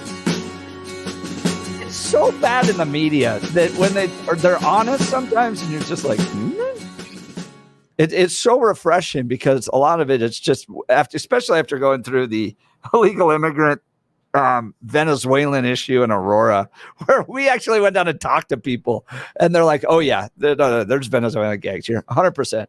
And then you turn on the media, and they're like, "You racist! How dare you discuss that stuff?" But CNN coming out with this: Harris told ACLU in 2019 she supports cuts to ICE funding and providing gender transition surgery to detained migrants. As Kamala Harris pivots to the political center in her campaign for president, a 2019 questionnaire from a leading civil rights organization spotlights her past support for left-wing causes such as taxpayer-funded gender transition surgeries for detained immigrants and federal prisoners. In an American Civil Liberties Union questionnaire, then Senator Harris filled out as a candidate for president in 2020, she also expressed support for decriminalizing federal drug possession for personal use. That's all of it. That's your meth, that's your fentanyl, that's your heroin, and for sweeping reductions to immigration and custom enforcement operations, including drastic cuts in ICE funding and an open-ended pledge to end immigration detention. I mean, this is like, to Bill's point in the last segment, I'm competing with Bernie Sanders to be as progressive. Can somebody, and we don't have access to our text message machines, but you can provide a comment on our YouTube channel or on X account or any of those, and it'll pop up. We can see those. On Facebook too. Yeah, no texting. But the texting just isn't working. What is the argument, Billy? And I know you don't support this, I don't either, but I'm trying to think what is the argument for federal funding of gender transition surgeries for detained migrants? Yeah, that's a really tough one, but fun intellectual exercise. Right. Really fun intellectual exercise. So, okay, now if I had to, oh man, this is a hard one. And the tough one for me is getting over the federal funding. That's the biggest hiccup, because I think you can make, again, this is not a very good argument, but if I had to, if it was like, okay, we're drawing topics out of a hat, and it's like, okay, you've got to defend this. Go. All righty then. Like you get at the beauty contest, they give you the question, like, how do you do it? And then I'm there like the North Carolina candidate with the maps and the people in the maps, and some people don't have maps. Do you hear that she was like, really, who brought it up recently? Yeah. Oh, I forgot. Was it Elon Musk that brought it up again? I think it was. Yeah, she was like depressed. She was like depressed. Kill herself. Yeah. Bunch of stuff. Yeah, after that. And I can see why. So this is going to be my maps moment. This is a hard one, but if I would say that if we get them, and again, it's the federal funding is a hard part, but if we get them the gender transition surgery they need, they are less likely to become problems either inside incarceration or recidivism, because they're going to be able to live their best life. They're going to be able to be the people they want to be, and then we can move them forward through care and rehabilitation, and that's where I would go with it. I'm not saying it's a persuasive argument. I thought you were going to say there are going to be less problems because they got their wieners chopped off. No, it's just the idea that now they are who they want to be, and when they are allowed and we treat them as the person they want to be, we can treat them with more respect. We can identify who they are, and we can get them through the rehabilitation programs. And I would say then they will not come back and reoffend. I can't prove that in any way, shape, or form. But if I had to make the argument, that's where I would go with it. But the federal funding makes it really difficult for me, because it is the funding on what I would say, this type of procedure for either immigrants or for people that are incarcerated. And I'm not certain that we need to have this type of surgery for someone that is incarcerated personally. But if I had to make the argument, I've never seen you qualify. This is so hard. This is so hard for me. And the other part is that I would have to look for private funding. Is that it would break me on the federal funding. That's the part that is so hard to get over. But I would then, if I had to include the federal funding, I would say, well, don't all of us want our community? Isn't the community invested in the fact that these prisoners are going to be less, they're not going to be as angry and and they're not then going to go out and offend. And that's the problem is, like, I always talk about the callers sometimes coming to a conclusion and then working backwards. This is one in which you have to come to the conclusion being they're going to be less of a problem either in the system or when they're in public. You have to start there and then see if you can build the case backwards. And that's why it is that's why I'm having problems with it. The role. I mean, I've got to work backwards to do this, and it's so hard for me. So here's my concern about Kamala. And by the way, well done, Billy. I know you didn't agree with that. We were talking on there. I'm like, see if you go tap into your own debate. That was hard history. Though. Oh, that's hard. And see if you can defend that. I mean, I could run that though. If we had to do if we had to do a debate, I think I could run it. I don't think I'd win, but I think I could run that as a case. Yeah, I could probably do it. And you and I remember, I wasn't officially on ever a debate team, but I did some debate contests in college, and then in my professional career, I've done some debates. And some of the stuff you went through as far as your master's degree and debating and stuff, there is some intellectual debate and some qualifications there where there's some questions asked. You have to justify some things, and and I've judged some high school debate contests. Yeah. So the kid. And you feel for them that get the thing that you're just and I remember, I think I had to debate one time in a competition. It is not morally wrong to commit suicide. Oh, wow. And you're just like, and you're like reaching. You can tell when the kid is debating something he morally opposes. Yep. But is doing his best. Well done. Yeah. Billy. Thank you. But here's my concern. Yeah. So I think this is real Kamala Harris, and anybody who actually sat down and was like, whoa, this person wants to be the president of the United States. They're going to have the veto pen. They can they're the top of the party. So their agenda becomes the party's agenda. Yeah. She's going to get in there and push this agenda because how do you defend that, right? Federal taxpayer funding for detained migrants getting sex change operations while defunding ICE. Okay. That you just go, whoa, that is huge. So progressive. It is huge. And I still think, again, I'm not certain that Kamala is clever enough, but I still say that the best way tonight in the debate, because some of these things are going to come up, is to say, I have learned more about it and my position has changed and evolved. Yeah. And it could be a very good moment for Kamala and a bad moment for Trump if she says, unlike my opponent, who still believes the 2020 election was stolen from him, despite no evidence showing that happened, and everything else that he did and came out publicly and said about a stolen election, and he's threatening it again. He can't learn from past mistakes. He can't learn with new information. I can. That's the sign of an adult. That's the sign of a president. So she does that. If she does that, may work. It would show that this isn't who her core is. But if she doesn't do that, then I think this does reflect her core. Yeah. If she gets tripped up, and she goes into the word salad, well, I can't. Then I think you're right. Yeah. I came across this audio. This is not a conservative post that I sent you, Billy. This was I was surprised. Yeah. A Kamala Harris paid promotion through one of those Instagram accounts where they ask Harris voters why they support her. What's the number one reason you're voting for Kamala Harris? I think a disavowal of fascism is a pretty good reason to vote for her. She represents the future in all ways. She represents the good in the world that should be showcased in the United States. I think the most important is getting our country back on track. The first woman and the most amazing human to do it, and we're lucky to be able to vote for her. Saving democracy and humanity. Wow. I don't know how you compete with that. As far as ditches vibes. Well, exactly. She's the good in the world. Yeah. Here's the other part is if you look, I think it's the third or fourth responder. We go back to our poll yesterday about who thinks the country is going in the right or wrong direction. Yeah, right. There's a Kamala voter who thinks the country is going in the wrong direction. I know. And that is not what you would have read inside of the New York Times Siena poll based on, and that's not what we heard from people talking about. 60% of the people responding thought it was. Yeah. I can't.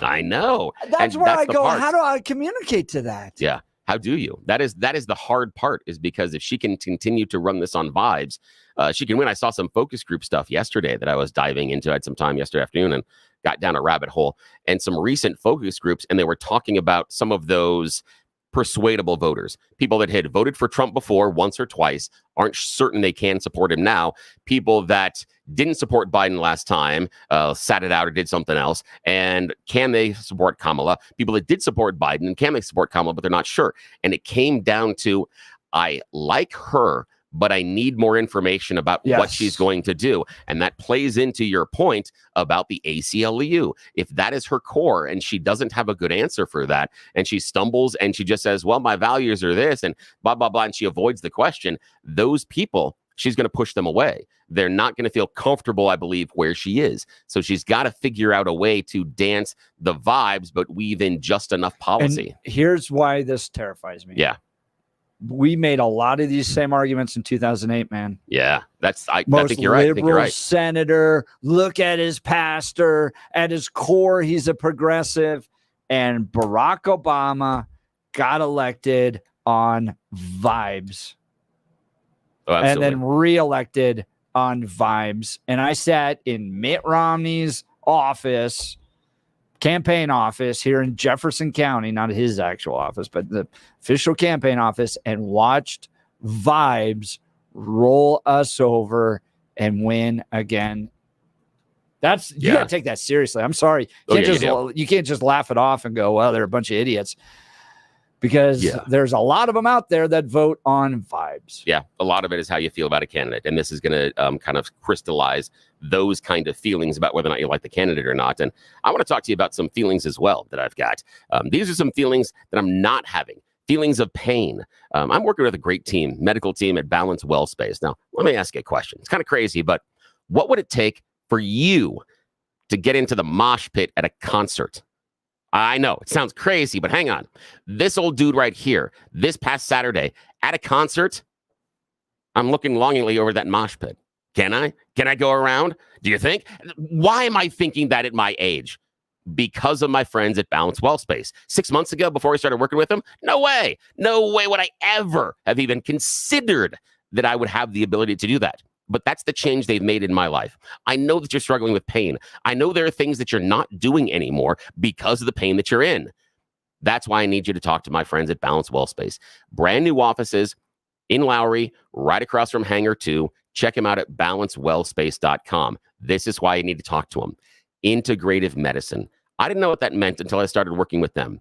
Integrative medicine means when you walk into the office, there's a whole variety of treatments and modalities that are available for you that normally you'd have to drive all over town for.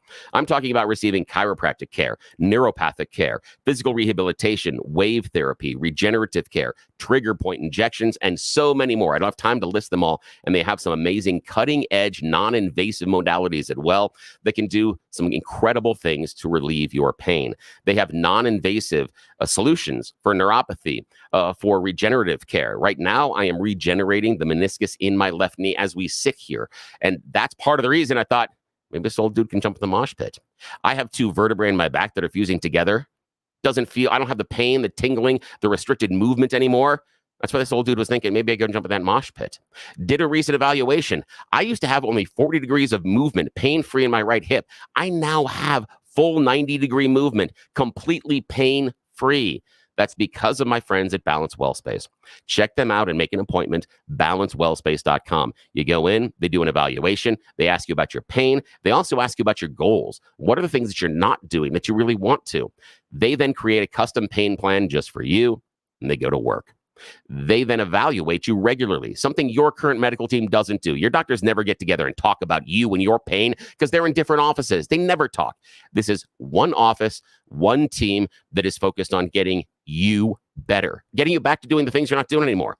Talk to Dr. Julie, Dr. Jess, the entire team there. They're fantastic. I want you to talk to the team that I trust, balancewellspace.com. They can make the same difference in your life that they have made in mine. Me, jumping in a mosh pit at my age. Stupid idea, but that's how good I felt. Call them today. Check them out, balancewellspace.com, balancewellspace.com. Do me a favor. Tell them you heard about them on the Jeff and Bill Show. Helps us out. Billy in the mosh pit. Thank you, I'm so close, Balance Well Space. We got to get to that next. That's next concert. Yes. Thanks to Balance Well Space. Absolutely. I'm competing with the 20-year-olds in the mosh pit. That is a sales hook right there. Thank you. I appreciate that, man. All right. We'll continue with your calls and texts. give us a call about Kamala Harris and this ACLU questionnaire. Is she really as progressive as this tells us? Or is she just trying to win a primary and she's more moderate, actually? You're listening to the Jeff and Bill Show. News Talk 710 KNUS.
Welcome back to the Jeff and Bill Show. Let's go to the phone lines. Brian, Colorado. What do you think of Kamala Harris and the debate tonight?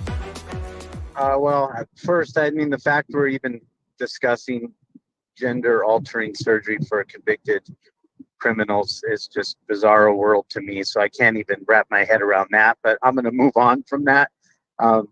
And Kamala doesn't have a record to run on. Donald Trump has a record to run on. And, you know, when Donald Trump was running in 2016, you had people saying he wasn't conservative enough because he was a centrist. And Democrats, he didn't run as a Democrat because they were so far left at that point after Obama that he couldn't even identify with them. So I think Trump's at his core, like Jeff said, he's always been in the center, right or left of certain issues, and hasn't wavered in that, even both sides attacking him Kamala with this ACLU questionnaire, come on, that's who she is. And it's not giving her the same grace as Trump to say now she's strong on borders and wants to lower taxes for the middle class and small business development. That's all phony and fake. Anyone can see through that. I wish anyone could see it, but Brian, we played some audio of people that were saying she's the good in the world. She's going to save democracy. And I've always said this, like, if you actually analyze policy, you're more likely to be a conservative, but this kind of feel-good vibe stuff, that might be enough to get her across the finish line. Brian, I appreciate the call. We're just out of time at this hour. Big debate tonight. We'll continue this conversation. You're listening to the Jeff and Bill Show. News Talk 710 KNUS. Exclusive debate coverage starts at 5 o'clock tonight.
It is 8 a.m. Ohio City. Good morning, Denver, Colorado, on this Tuesday, September. Big day as the debate, the big battle between Donald Trump and Kamala Harris takes place tonight.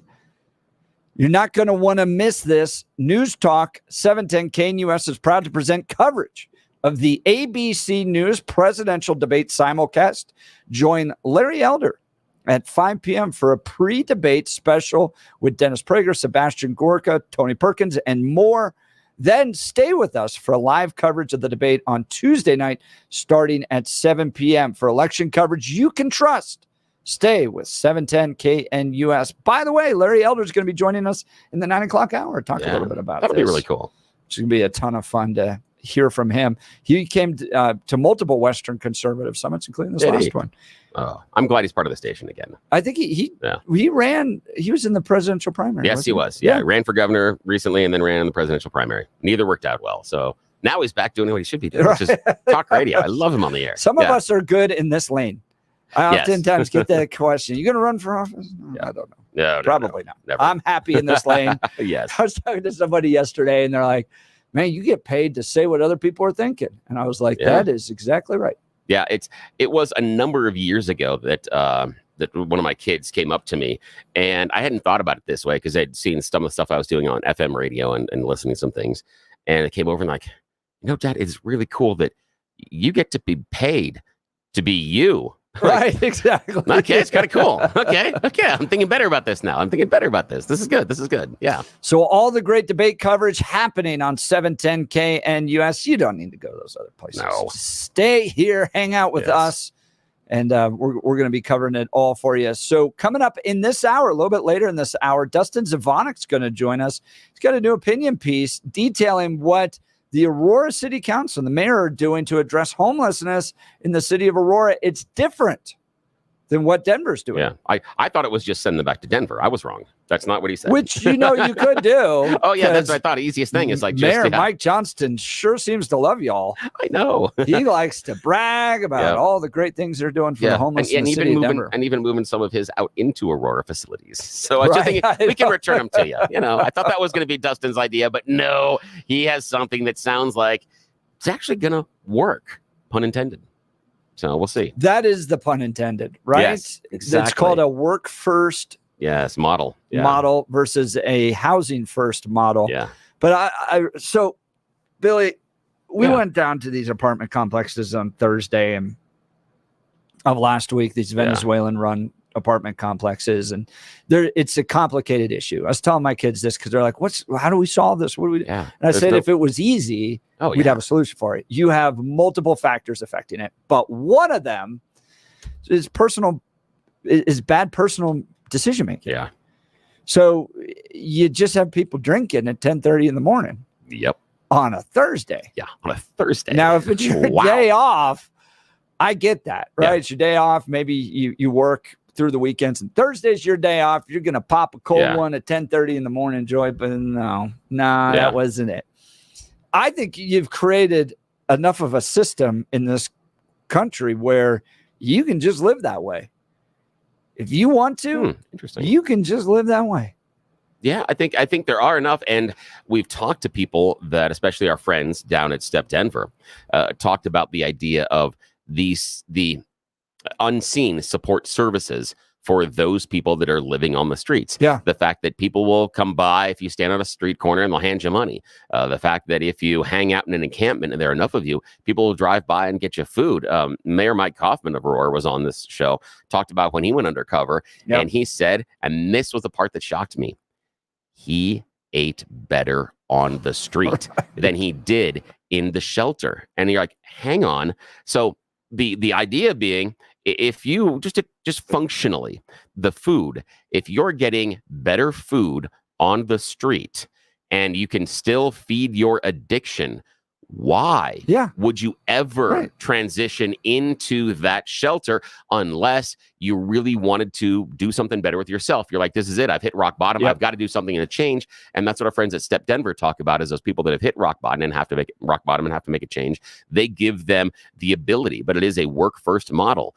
And why would you ever, if you're happy with the life that you're living, if food shows up morning and night, when you're hungry, and then you just have to find enough money to feed your addiction throughout the rest of the day.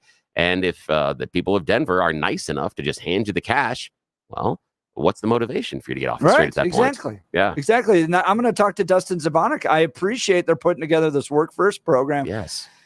And then you can have different communities, right? You can go into Denver and just live that lifestyle. Yeah. Now you can't have a tent and be drunk in a tent like you used to be able to in the city of Denver. But man, we've created enough systems for people. If they want to live that, they can. Maybe that's the next thing he's going to do. He's going to say the way we're going to fix this housing thing is we're going to make sure that it's okay that everybody sleeps in a tent. Maybe that's it. Maybe it's Denver sponsored tents. Maybe that's it. See, now they're inside. He's just going to say, see, they have a roof over their head. Now that's inside, so it counts. Yes. Sponsored tent. Exactly. Why not? So we'll talk to Dustin Zvonek, an at-large member of the Aurora City Council, coming up here around 8:30. You're not going to miss that. And then Larry Elder at 9. But let's first check in on the news and commentary with Blake Olson. Good morning, Blake.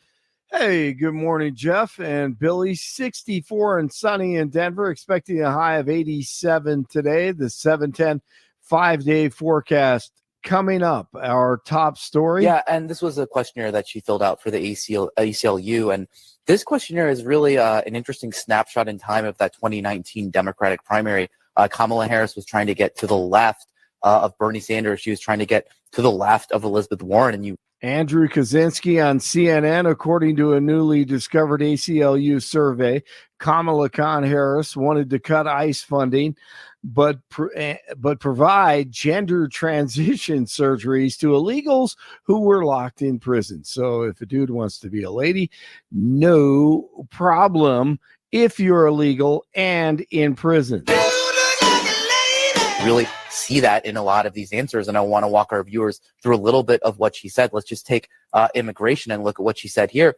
She said on immigration, she made this open-ended pledge to end immigrant detention. She said she supported taxpayer-funded gender transition surgeries for detained migrants. She also said she taxpayer-funded gender transition surgeries for detained migrants. She actually said she supported that. Yes, and VP Harris, the pancake maker and ultimate flip-flopper, warning all Americans who listen to Ricky Smiley. Former President Trump will lie in tonight's first and probably last presidential debate, 7 o'clock Mountain Time on ABC. He plays from this really old and tired playbook, right? Where there's no floor for him in terms of how low he will go. And we should be prepared for that. We should be prepared for the fact that he is not burdened by telling the truth. She loves that word, burdened. And we should be prepared for the fact that he is probably going to speak a lot of untruth. And ultimately, what I intend to point out is what many people know, and certainly as I'm traveling the country in this campaign. He tends to fight for himself, not for the American people. And I think that's going to come out during the course of the debate. But I expect that he's going to, I think he's going to lie. Okay. Get some croutons for that word salad. A 56-year-old Denver man has been cited for posting anti-immigrant signs near the state capitol in March. Christopher Bawley was cited on a municipal code violation for illegally posting on public or private property, but the district attorney's office says that he won't face hate crime charges. Similar signs were posted along Colfax last month, and police say the two cases appear to be related, but no arrests have been made. How would you do hate? How would you do hate crimes on a sign? You have free speech in this country. I understand you can find it offensive, very offensive. This is the worst thing that's ever been posted. You could find it that way, but how do you charge? Because they put it up. Yeah, I mean it's the city's property, I guess. No, that's a great question. I don't know if it's really. Yeah, it'll be city property. That'll be the issue. You can't go around hanging up your signs on city property, regardless of what they say. But I understand. Okay, that could be a crime in itself. Yeah, that's. But how do you get to a hate crime? I don't know. No. For me, hate crimes are always weird enhancers for sentencing, right? And I rarely agree with them because I would assume that there aren't many crimes done out of love and compassion and happiness. Exactly. I'm pretty sure that at some point or another there's some anger involved. So that's the part that I just don't get. Yeah. No, either do I. It doesn't make any sense. But I have to say the signs were really well done. I don't know if you went to the Art Institute or where, but they're really nice. They're really I've never heard of this guy. I've been in Republican politics for in this state for over a decade. And everyone's, this is a Republican activist out of Aurora. I've never heard of the guy. Really? Okay. Have you heard of him? No, I have I hadn't not. heard But of he's got a lot of creativity and a lot of talent. I mean, seriously, the signs are pretty impressive.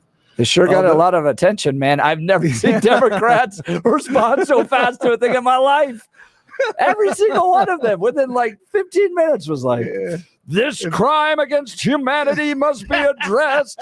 We will be mobilizing all forces at our disposal to address this terrible injustice. Oh, man. Well, good for him. Now you know how to get something done. Apparently. Right? The man who caused a shelter-in-place alert at Rocky Mountain National Park Sunday evening is in custody. The National Park Service says that 23-year-old Wade Thifault led rangers on a high-speed chase down Trail Ridge Road, driving so recklessly that they had to end the pursuit. Estes Park tried to stop him with spike strips near the park's Beaver Meadows entrance, but he crashed into another car. 3 people in the other car were injured, 1 critically. Thifault ran away from the crash scene and was later arrested. Look, Simba. Everything the light touches is our kingdom. Wow. A king's time as ruler rises and falls like the sun. One day, Simba, the sun will set on my time here. The greatest voice ever, James Earl Jones, passed away at the age of 93. Yes, he was Darth Vader and the voice of CNN and many others, including The Field of Dreams and Mufasa and the Lion King. Best performance, you think, Blake? Bill? That's it. Yeah. Yeah, that one for me, it's the classic. It's Vader. Has to be. Vader has to be because of is that from Star Trek? Yeah, Star Trek, absolutely. Yes. He got in a fight with Spock with their laser swords. Yes. You have failed me for the last time, Admiral. Yeah. Captain Piet. Yes, my lord. What was he doing there, Billy? I don't know. I was confused. Disobeyed me for the last time. They're just mad about. I forgot in that exact scene. It's the idea that he's going to crush rebels. He's going to crush the idea that you do not listen to me. You don't. Yeah. Gotcha. Basically, and it's wipe them out. All of them. Is that trying to Palpatine, stump Billy on Star Wars? No. How about this one? Make ready to land our troops beyond their energy field and deploy the fleet so that nothing gets off the system. You are in command now, Admiral. Okay, I'm confused. What was that? Yeah, that should be Endor when they're going into Endor and they're trying to get behind the energy field, and so then they put the fleet outside. Lord of the Rings? No, that is the planet with the cute little with the Ewoks with all the teddy bears on it. Yeah. Well, actually, it's not Endor; it's a moon of Endor. They're on. Yeah. Oh my God. Yeah. So it's not actually they're on a moon. Yeah. I love you, Billy. Yeah, that's exactly it. You are amazing. I got Billy on music and anything Star Wars and snakes, and Blake, I got you on all things sports, and I just sit here as a little political nerd. So it all works together. That's why the show works. I think it's a generational difference. Sandlot was great. He was great in Sandlot. And that was a great one. That's where he plays the blind guy at the end that got hit by the pitch, and then the all the Tom Clancy movies he was in. Oh, that's Patriot right, games and Patriot games. He's great. Yeah, fantastic. Man, I miss him already. We're gonna miss him. I'm sure AI will have all other voices from James Earl Jones in the near future in the next 20, 30 years.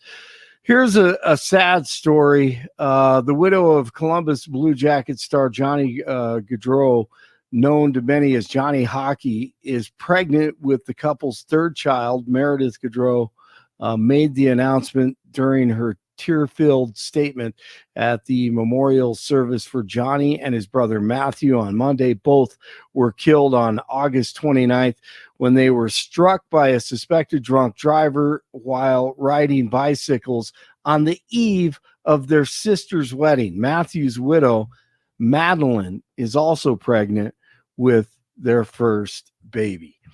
61 in Lakewood, 60 in Castle Rock, and 64 in Denver. Jeff and Billy continue Tuesday morning. Blake Olson, News Talk 710 KNUS.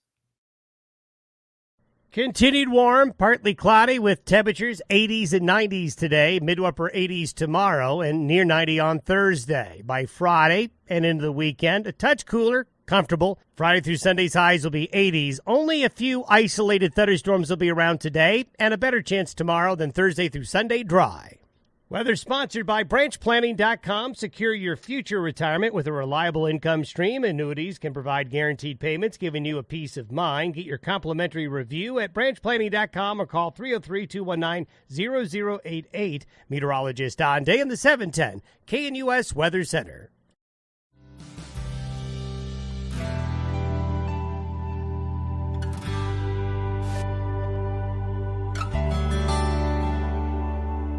Welcome back to the Jeff and Bill Show, a very special broadcast. In a few hours, the rumble, the battle heard around the world. Yeah. Donald Trump versus Kamala Harris. The last time there was a presidential debate, one of those presidents withdrew. Yeah. My goodness, what could happen? Who knows? It's all up in the air. Let's go to the phone lines. Tom, Denver. You're on the Jeff and Bill Show, News Talk 710 KNUS. Good morning, Tom. Good morning, Jeff. You mentioned that Trump should walk across the stage and shake Kamala's hand, and that might throw her off her game a little bit. I know that she was doing a mock debate, and they had some guy apparently in a box suit with a red tie. So I'm thinking that what would throw her game off a little bit more is if Trump came out with a John Fetterman hood on and Joe's aviator glasses, his shades, carrying a black milk crate for her to stand on, and then walk across the stage and shake her hand and just whisper in her ear that I'm going to eat you for lunch. The entertainment factor is missing from these. I wish they'd, and maybe it's because I've just been so used to the MMA and the boxing walkouts and the wrestling and all that stuff. It'd be fun. It would appeal to the kids, as they say, to have a little bit of that.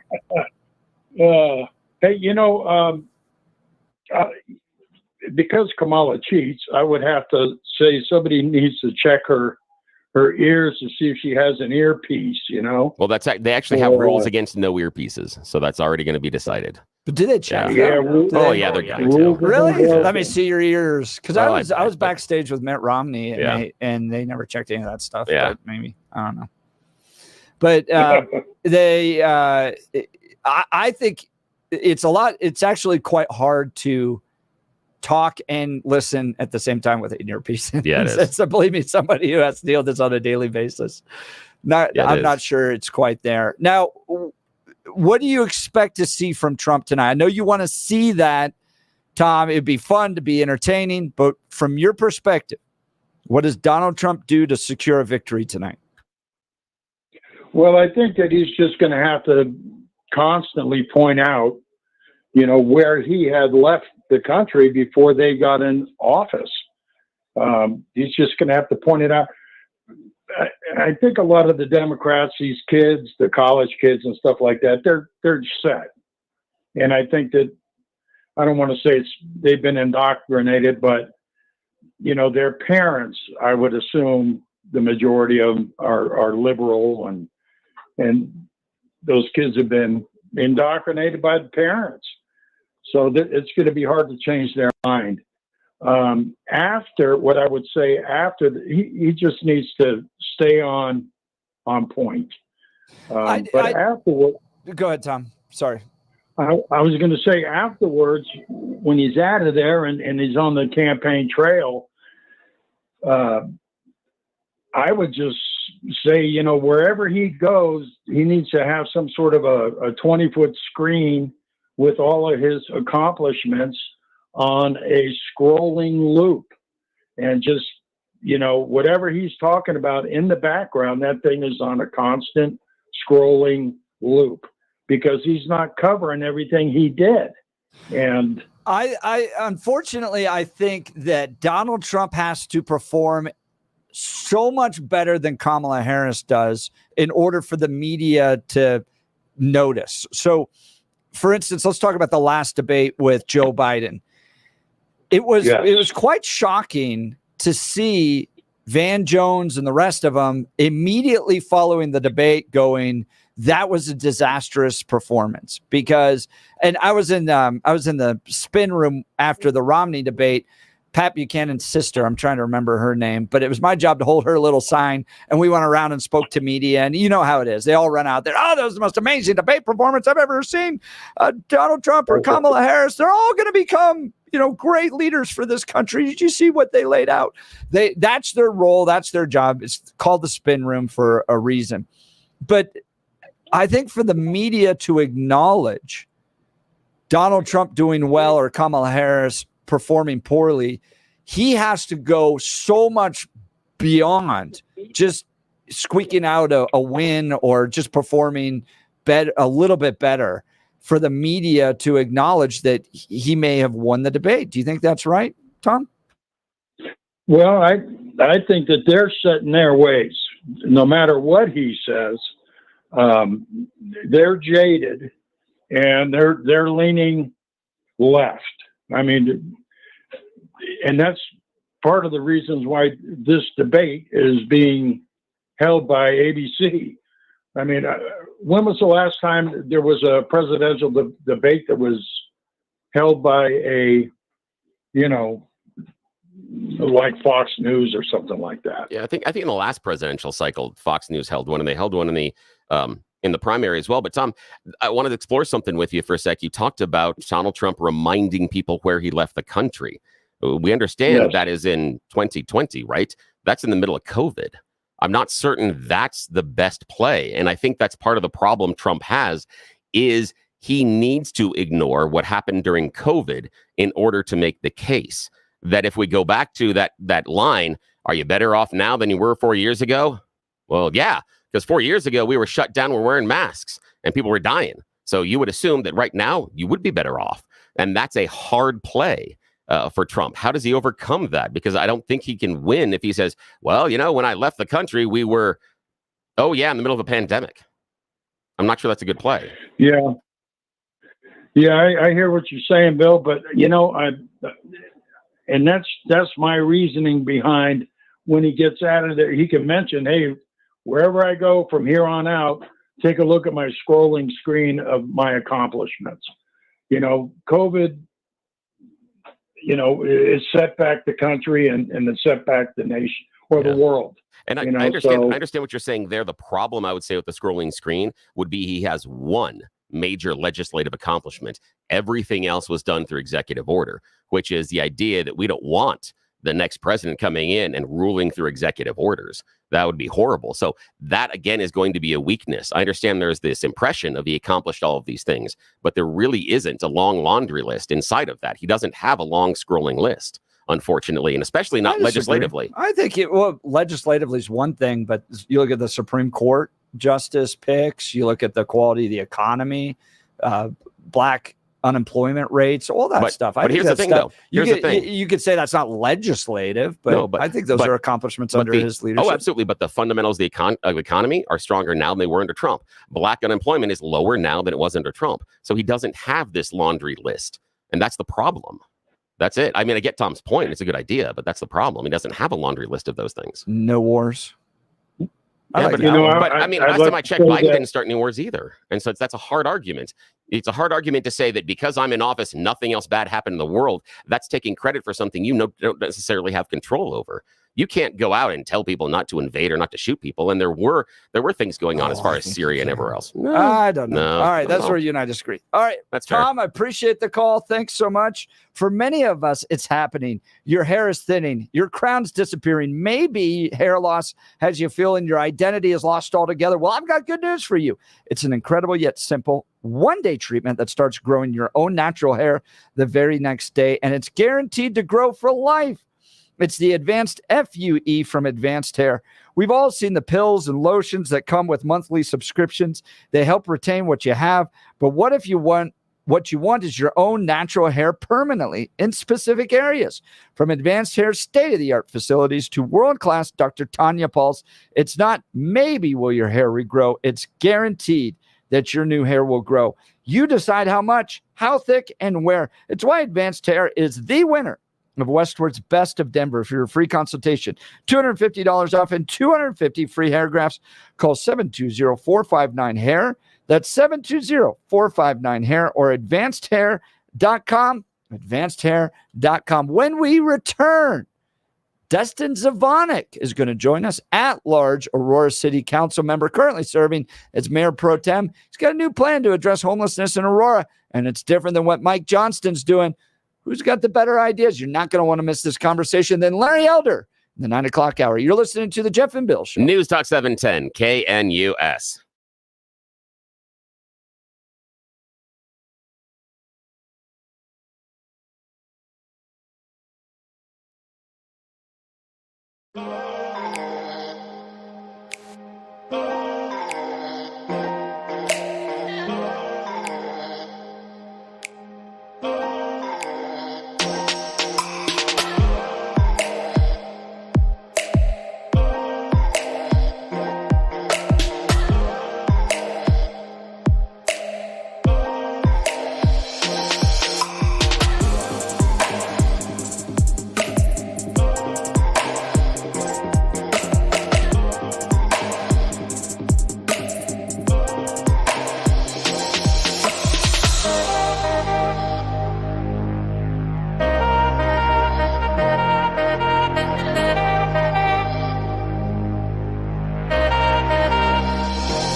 Big night here on 710 KNUS. We're proud to present coverage of the ABC News presidential debate simulcast. Join Larry Elder at 5 p.m. for a pre-debate special with Dennis Prager, Sebastian Gorka, Tony Perkins, and more. Then stay with us for live coverage of the debate on Tuesday night starting at 7 p.m. For election coverage you can trust, stay with 710 KNUS. Saw this opinion piece in the Denver Post over the weekend. Here's why Aurora put work first with new homeless shelter. The former Crown Plaza Hotel will be repurposed as the Aurora Regional Navigation Campus. It was written by Dustin Zvonek. Dustin serves as the at-large Aurora City Council member, currently also serving as the mayor pro tem. And he's put together a plan that has different tiers. Starts with compassion, then gets to courage, then gets to commitment. The idea being we're going to go about serving the homeless in our communities in a different way than Denver is, and hopefully get them into a place of sufficiency. I asked good friend of the program, Dustin Zvonek, to join us. He's on the program. Dustin, thanks so much for being on the Jeff and Bill Show. Yeah, good morning. Yeah, good morning. Happy to be here. So give the folks an overview of your plan to address homelessness in the city of Aurora. Yeah, absolutely. So when I ran for council back in 2021, you might remember downtown Denver at that time looked like tent city. And I know there's still pockets of the city that look like that, but it was overwhelmed. Well, it wasn't too different in the city of Aurora. When I was running, I heard from residents across the city, small business owners, homeowners that were sick and tired of the encampments that were on the sides of our highways. In some areas, they'd be just beyond backyard fence lines. They were all along, the various corridors, the Colfax corridor, the Havana corridor, where small businesses, particularly retail, were being impacted by the presence of these homeless encampments. They were a health and safety issue, not just for the residents and the people around it, but frankly for the people who are inhabiting them. And so at that time, we wanted to attack the challenge of homelessness in a different way. For nearly 20 years, the federal government has had a policy preference for what's known as housing first. And we've seen housing first play out in lots of large cities. San Francisco is the most famous of them. But the idea of housing first is that you give people, by taking people off the road or off the streets and putting them into housing, and not having any expectation or conditions for that housing, now all of a sudden they're housed because they're no longer homeless, right? But the fact of the matter is that isn't addressing the how they got there. This isn't addressing, most people, when they think of homelessness on the extremes, you think of this is somebody who just fell on tough times and there are very few people who actually fall on tough times who are going to the encampments. Most of the people who find themselves into tough economic situations, they end up at the shelters, they end up couch surfing, maybe in their car. They're not in these encampments. The types of homeless that are going into the encampments are people who have severe mental health issues in many cases. Most of them have addiction issues, and many of them a combination of the two. And so if you really want to change their condition, and have compassion for humanity, the goal ought to be to address those issues, those root causes, not just simply put them into housing and say, we did it. That's what Denver is doing. Denver, when Mike Johnson became mayor, he went out and said, I'm going to put 1,000 people by the end of the year off the streets. And he did this because he wanted to clean up for businesses. Taking homeless people off the streets and putting them into housing and saying we did it, I call hide the homeless. Because people are still homeless. They're not working towards self-sufficiency. Oh no. I think we lost him. And so Dustin, are you there? There you okay, we lost you there for a second. Yeah, so we're just talking about aiding the homeless and you're hiding them, and that's where we lost you on a cell phone. Yeah, sorry. The game of hide the homeless is not actually helping people to move towards self-sufficiency. And so that was what we wanted our program to focus on, is this idea that when people come in off the street, so we have a camping ban in our city, and we're actually going to make it stronger. And what I mean by that is that we're going to have less time that people have to actually move on before we abate their encampment. The goal is to move them into that first tier, where have very little in terms of services that will be offered to them, but they have the option should they choose to go through the navigation. And think about the navigation center as kind of case managers. Each person will have their own unique path to self-sufficiency. For some people, it might be a few months, and for some people, it might be 18 months or 2 years. But the goal is to be working toward, whether it's through addiction and recovery or mental health treatment, and working toward, and then obviously job training to work toward their ability to be in, whether it's affordable housing and eventually market rate housing. And so that's why we call it work first as opposed to housing first, because unlike housing first, we actually are going to place conditions on their ability to keep moving through and then get to that final step, which is where they'd have their own private room where you have to be working, you have to be contributing toward some portion of your income towards basically a rent, and you have to continue to work through whatever processes, whether that or whatever programs that are needed for you to keep moving towards self-sufficiency. What are some of the conditions that you are requiring these folks to abide by? I mean, very crazy conditions. Things like you have to be participating in addiction and recovery programs if that's needed. You need to be dealing with your mental health issues if that's what's needed. You need to be participating in workforce training or workforce development or actively looking for a job. That is needed for everybody, right? So it's the conditions are, and it's a carrot and stick thing, right? So to get in from tier 1 to tier 2, we're just simply saying we need you to start participating in meeting with the case manager to help define what that path is for you to move forward. So to get to tier 2, you have to be willing to start participating in those programs. Then to get to tier 3, you have to be that next step of I'm participating and I'm working. Because we know in tier 2, you're not going to take somebody who has a very significant mental health and addiction issue and go from tier 1 to working, right? No employer, they're not going to be ready to be employed. But there's going to be opportunities on the campus to start working. There's going to be job training on the campus to start preparing yourself. So that condition for tier 2 is simply preparing yourself to go to tier 3, which is where you'll start to have employment. There's a program already in Aurora called Ready to Work. It's part of the Bridge House where they do exactly that.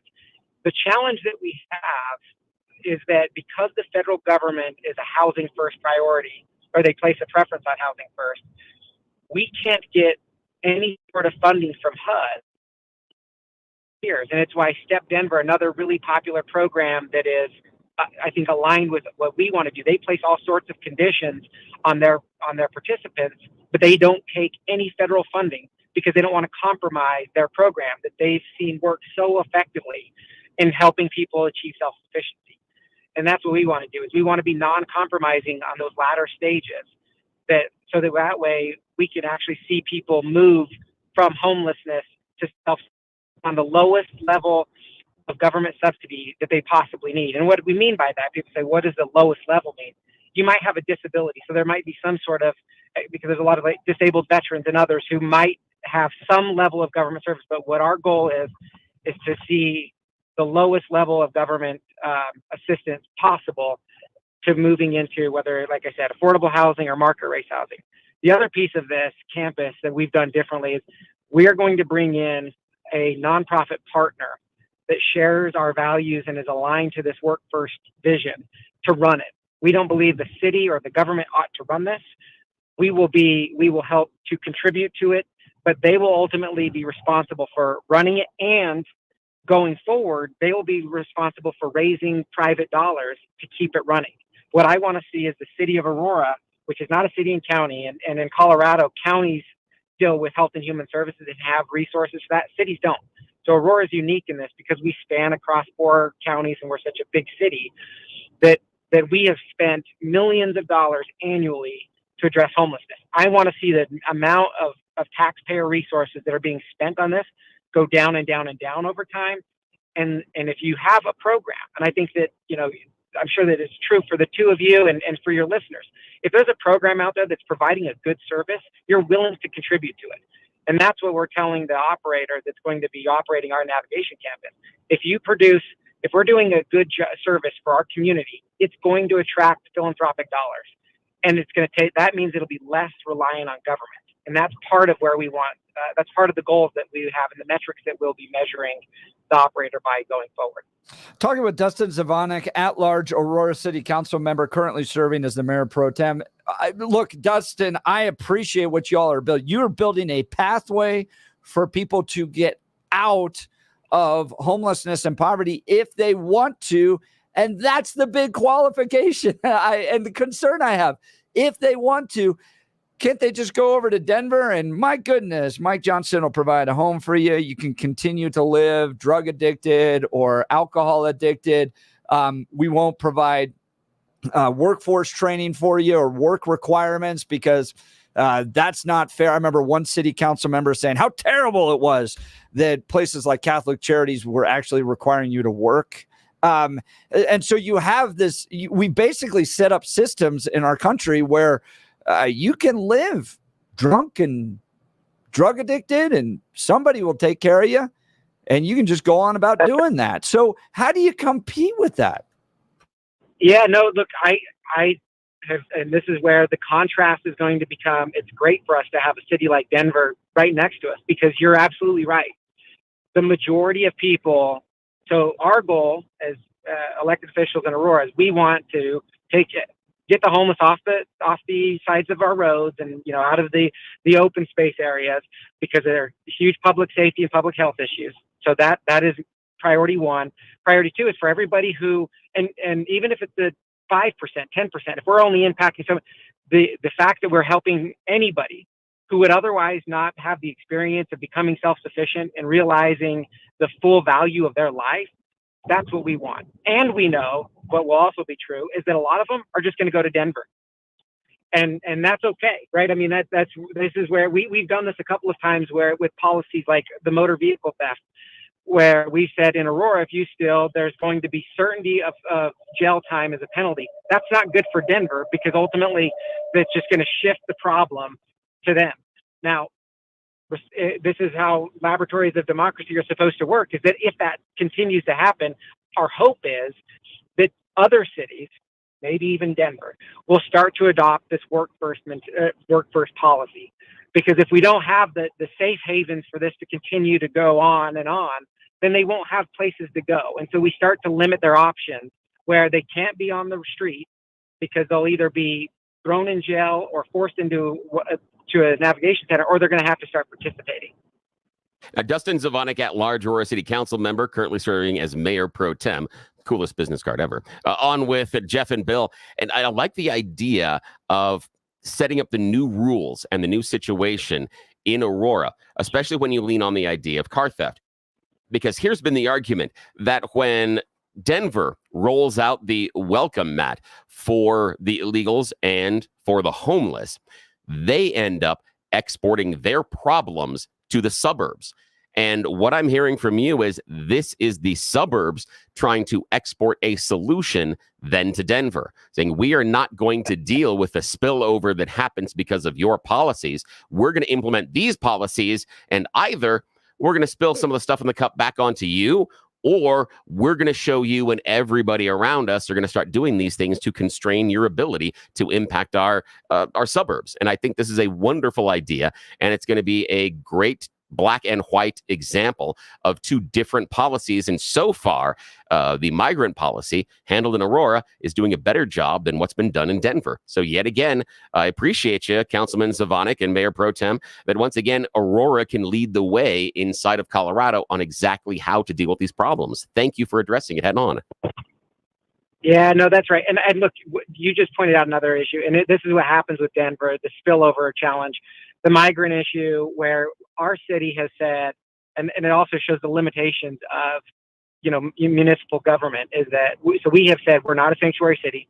We've passed a resolution saying we are not going to do anything to aid the migrant crisis, and yet we're dealing with the challenge, right? I mean, it's been in the news. I know that you guys have spent some time at the apartment complexes. We have dealt with the challenges that are created by bad state law and bad city law in the city of Denver. And so what it's forced us to do, and I think it's a good thing for us to do this, regardless of the other two, is that it's forced us to look at ways to use municipal law to combat that type of bad policy and to create an example of what good governance can look like. And in hopes, again, that people will say, we want to look more like that than what we have here. Talking with Dustin Zvonek, at-large Aurora City Council member. Final question. Everybody I talk to, Dustin, says, what is going on in Aurora? We had our perspective. From your perspective as an at-large Aurora City Council member with regards to Venezuelan gangs, can you help set the record straight? What is happening in Aurora? Yeah, look, there is just no question that there is the presence of Venezuelan gangs, specifically TDA, in Aurora, in these complexes, right? Like, that is true. It is also true that they have been limited to, there are the 3 complexes that are out there, and there's probably a couple other where it just hasn't bubbled up enough, but they are limited to those areas. And I think part of this is where I actually hope that there's an independent investigation into this. I believe that, again, Aurora has said we're not going to aid the migrant crisis. However, there were nonprofits that operate in Denver and Aurora that were getting funding from Denver, from the state, and from the federal government. And as these migrants were being shipped to Denver, they were then putting them into hotels, into apartments in Aurora, giving them vouchers for 3 months, for 6 months. And the landlords were accepting them, allowing them to because they were getting money. And then when the funding ran out, they were still there and they refused to pay. And it wasn't just the migrants who who came across the border and were not a part of the gang that were there. They were also the gang members. And wherever there's, the gang activity, they tend to infiltrate and try to assert their will. And that's what's happened, where they've pushed the landlords out, where they've pushed, any sort of a semblance of law and order out of those areas. So that it was a significant problem. I've had friends all over the country asking me if I'm safe, and the answer is yes, I'm safe. It is isolated, but I want to be very clear that if you are in those complexes or in the area, it was a dangerous situation.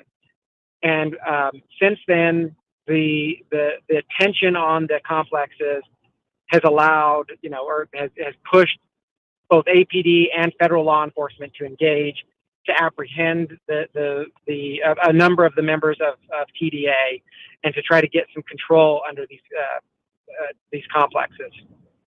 Dustin Zvonek, that is very close to what we found in our time down there with the folks actually interviewing the people that live in these complexes.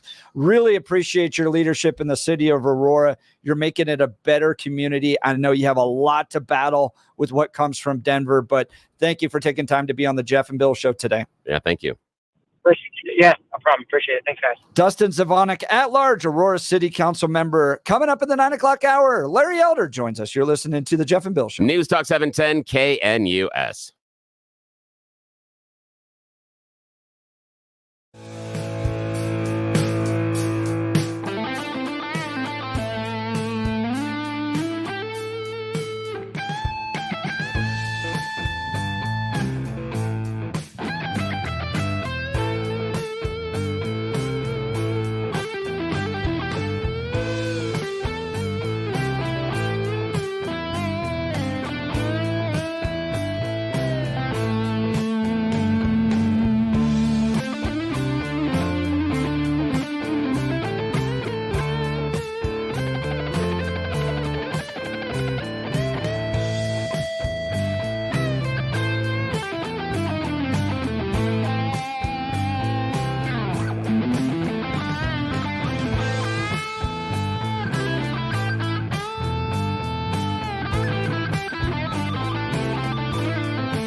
Welcome back to the Jeff and Bill Show. Great conversation with Dustin Zvonek, confirming pretty much what we found, Bill. Yeah, exactly. There's absolutely Venezuelan gang issues. Yes.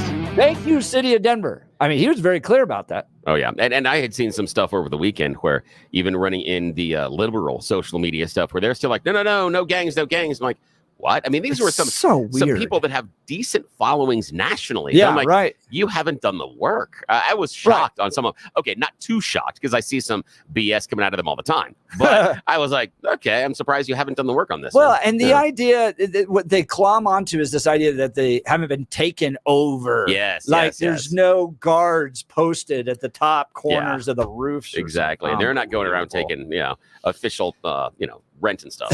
Oh, well. So Larry Elder's up next to give us a preview of the Donald Trump-Kamala Harris debate coming up tonight. You're listening to the Jeff and Bill Show. News Talk 710 KNUS. We're talking to the sage from South Central, the great Eldersky. He's next.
It is 9 a.m. in the Mile High City. Good morning, Denver, Colorado. You've tuned into the Jeff and Bill Show on 710 KNUS. We have an absolutely fantastic hour for you because today's the big day.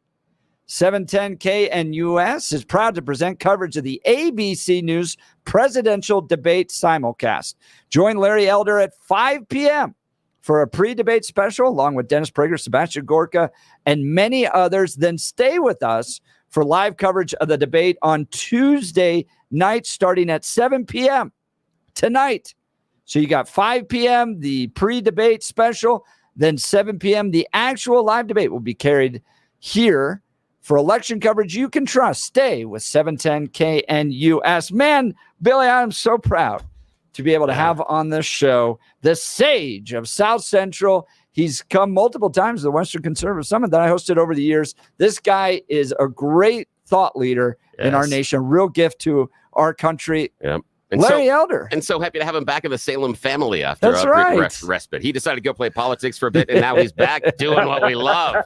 Welcome. So happy to have you, sir. I gave it the office. I ran for governor. I ran for president. I am done. I'm absolutely done. Don't ask. I don't blame you either. That's a totally different ball game. But Larry Elder, your show is regular on our station here on 710 KNUS in the afternoons, and then tonight you guys are hosting this big pre-debate special. I want to ask you about the debate. This is a big one because of the last presidential debate. Something happened that I never thought could happen. A debate went so bad that a presidential candidate had to withdraw. What are you expected to see tonight? This is the biggest debate of my lifetime. I don't recall ever seeing one where the stakes are this high. Kamala Harris has got to define herself. She has to somehow, some way, distance herself from the disaster of the last 4 years. She has to somehow explain away that she's not responsible for the 40-year high in inflation, the gas prices that are high, the 10, 12 million illegal aliens who are in the country, even though she says that she's been the last person in the room for every major decision Biden has made. So how she does that, I have no idea. Regarding Trump, all he has to do is stick to the knitting. Are you better off now than you were 3.5 years ago? What about prices? The average family of four is spending around $1,200 a month for the same goods and services as that family bought 3.5 years ago. What about gas prices?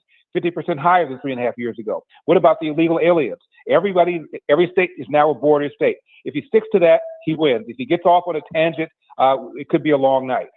Oh, and it's a great morning because we have Larry Elder live on the Jeff and Bill show here on 710 KNUS. And I want to talk two things with you, Larry. First is the difficulty Kamala's going to have with creating so much separation because it's going to be, we just last hour talked about the ACLU thing that's just come out and her answers in 2019, where she's trying to almost like compete with Bernie Sanders. Those answers are so liberal. She does have a track record of being the vice president. If you were going to, I'm going to put you like the cut man in her corner. If you were going to give her advice, what do you possibly tell Kamala in order to create that separation, not only of her recent past, but her direct past being inside the White House? How do you advise her? I think her strongest argument is to say, I'm not the president, I'm the vice president. That's her strongest argument. The problem, again, is what I said earlier, when she says that she's the last person in the room, and when asked specific questions, for example, about Afghanistan, were you okay with the abrupt pullout? She said, absolutely. And she said many, many times, Bidenomics is working. So how you do that, I don't know. But that's what I would argue. I'm not the president. I am the vice president. The vice president is the co-pilot. His job is to essentially be there in the unlikely event that something happens to the president. I'm not the one making policy. Joe Biden is. That's what I would say. Oh, that's a good one. Now let's check in and let's move at Trump, because Trump, admittedly, struggles at times staying on policy. But like you outlined, if he can hit those high points, and they're not deep, they're not difficult, but if he can hit the high points on the economy, and especially based on prices, because I think that is prices and immigration are a great argument for him. Okay, you're in the corner. How do you advise Trump, the classic counterpuncher, to not offer that hard personal counterpunch, but instead punch with policy? This is a rare moment in history where you have two side-by-side administrations to compare. You have the Biden-Harris administration, you have my administration. Which one were you better off? Were you better off under mine, where salaries were rising much faster than inflation? I left inflation at 1.4%. It got to 9% under Biden-Harris.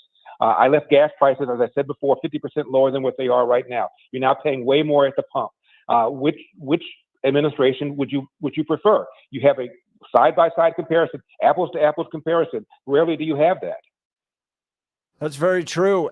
Now, Larry Elder, I got to ask you about actually appealing to low information voters, okay? Because what you laid out was brilliant. And I think anybody that does this paper, write down math, one administration versus the other, they're going to go, yeah, this is clear. But listen to this audio, okay? This was an actual, I think, paid Kamala Harris ad about why people are supporting her. Listen to this. What's the number one reason you're voting for Kamala Harris? I think a disavowal of fascism is a pretty good reason to vote for her. She represents the future in all ways. She represents the good in the world that should be showcased in the United States. I think the most important is getting our country back on track. The first woman and the most amazing human to do it, and we're lucky to be able to vote for her. Saving democracy and humanity. The most amazing human. She's the good in the world. I sat there and watched this. This just came up on my Instagram while I was scrolling through, and I go, how do I compete with that? Right? So what's Trump's message to somebody that thinks Kamala Harris is the good in the world and the most amazing human being? Well, again, after setting forth economically, you were better off under my administration, then talk about some of the crazy bat bleep stuff that Kamala Harris has said over the last several years. For example, she supports a commission reparations. Are you kidding me? Reparations is the extraction of money from people who were never slave owners to be given to people who were never slaves. She said that illegal aliens should get taxpayer-provided health care insurance. She wants price control, something that you see in a communist nation. She said we ought to reimagine the police. We ought to start ICE from ground up. She promised Al Sharpton that if she got a bill for reparations on her desk, she would sign it. She said that she wants to eliminate private health care insurance. Explain some of these crazy things. She posted that fund to bail out people that were committed to violent offenses during the summer of George Floyd and Black Lives Matter. Some of these people that got bailed out went on to commit further crimes. She said anybody in the country illegally ought not be deemed a criminal. And she wants a pathway to citizenship, not for just the 20-some million people in the country illegally before she let in 12 more million. Add that up, we're talking about 30, 40, 50 million people she wants to have a pathway to citizenship and therefore become voters because they're going to vote Democrat. The Democrat Party has lost the white vote since 1964. They're going to win by importing new voters who are going to be grateful to them for all the goodies that they've been given. Explain all this stuff to the low information voter. And that voter will go, really? She wants all of that stuff? Family, government paid for family medical leave, government paid for child health care. Who's going to pay for all this? A guaranteed minimum national income. Who's going to pay for all of this? These are the kinds of things she said in the past she wants. We're talking with Larry Elder. You know him from this station. He's on in the afternoons. He's going to be hosting a special pre-debate discussion at 5 p.m. along with Dennis Prager, Sebastian Gorka, and many others. I think Tony Perkins is joining y'all. This is a great lineup. That's a ton of fun. Right. Then you can stay with 710 KNUS and listen to the entire debate starting at 7 p.m. Now, Larry, during the DNC, I was actually outside the DNC. I was with the Palestinian protesters for 4 days. That was its own experience in itself. But we watched the DNC, and I said they Oprah-fied Kamala, so they made her your gal pal, right? Oh my goodness, she's going to be right there with you. And then they Obama-fied her. They talked about this historic opportunity, right? And if I go back to 2008, I remember conservatives were going, well, Barack Obama was the most liberal senator at that time too. He had a crazy pastor that was out there saying, don't God bless America, God darn America, did all that stuff. We tried that, but when they Oprah-fied and then they Obama-fied, they made you feel good about this candidate, and then they made it a historic candidacy. This could be the first Black woman. How do conservatives respond to that messaging? I know you laid out a good idea of her policies are bad, but how do you respond to this idea that there are people out there, especially suburban white liberals, that are just egging on for this opportunity to embrace this historic election? Yeah, aided and abetted by the left-wing media. Media Research Center did a study of ABC, NBC, CBS, and of all their stories, 85% of the stories having to do with Harris Walz was positive. 93% of the stories having to do with Trump, Vance were negative. And then ABC News, because ABC News is holding the debate, Their anchor is David Muir. He's one of the co-moderators. Of 25 stories since Harris has become the nominee, 0 have been negative. 0. Wow. 100% positive. Wow. Of the stories for Donald Trump, 93% of them have been negative. So this is what we're up against. We're up against ABC, NBC, CBS, NPR, New York Times, LA Times. They all hate Donald Trump's guts. What Trump needs to focus on is the 5% or so of the people who are watching the debate who have no blooming idea what Kamala Harris's policies are. And for the first time, he'll be able to talk directly to them without the filter of the left-wing media. Talk to them. Talk to them again about how much better off you were when I was president. Talk to them about the crime coming into the country because of the 10 million, 12 million illegal aliens that they've let in when she was supposedly in charge of the border. Talk to them about the left-wing crazy stuff that Kamala Harris has said over the years, including it's not about equality, it's about equity. We all have to end up in the same place. What does that even mean? I have 2 brothers, same house, same family, same mom, same dad, same school, same house, same neighborhood. We all ended up in different places, but everybody in the country is supposed to end up in a different place. Otherwise, we have a systemically racist country. It is madness, and Donald Trump needs to explain that to these low-information voters. Man, Larry Elder, you were exactly right. We were getting text messages in here to my personal account from my friends going, love me some Larry Elder. You are fire. That's great. So, Larry, I've been trying this theory because I want to disrupt the Oprah-fying of Kamala, of the gal pal, okay? And I've been testing this out with women I've been meeting, and I think I've found something that absolutely disrupts that, primarily that white, liberal, suburban woman that sees Kamala as the gal pal. And it's shocking how when I present this theory to them, it disrupts the entire thing, and they almost stand there stunned, and they don't know if they're offended by what I just said or if they're actually believing that Kamala Harris could be this bad. I point out that according to statistics and track record, Kamala Harris is that female boss that every woman hates to work for. She's got a 90% turnover rate in 4 years. And women know this. Men don't really know this. You have to actually tap into the female psyche here. That women know what it's like to work for a terrible woman boss that's insecure, that is competitive, that pushes down other women. Do you see other women that have worked for Kamala Harris rising up and being empowered by her? I think that statistic of her having a 90% turnover rate in her office in 4 years is indicative that she is very insecure and that she's actually really terrible to other women. And I think if you bring that up, it disrupts the entire Oprah gal pal facade that the Democrats are trying to build. What do you think? I think that is a superb point that nobody's talking about. You're absolutely right. She's had a massive amount of turnover, all sorts of squabbling. This is when her approval rating was below that of Joe Biden. But nobody's talked about it since then because, and I said this for a long time, as soon as Harris becomes a nominee, the media is going to turn her into a combination of Joan of Arc and Rosa Parks. That's exactly what they've done. Regarding Oprah, let me just say this real quickly.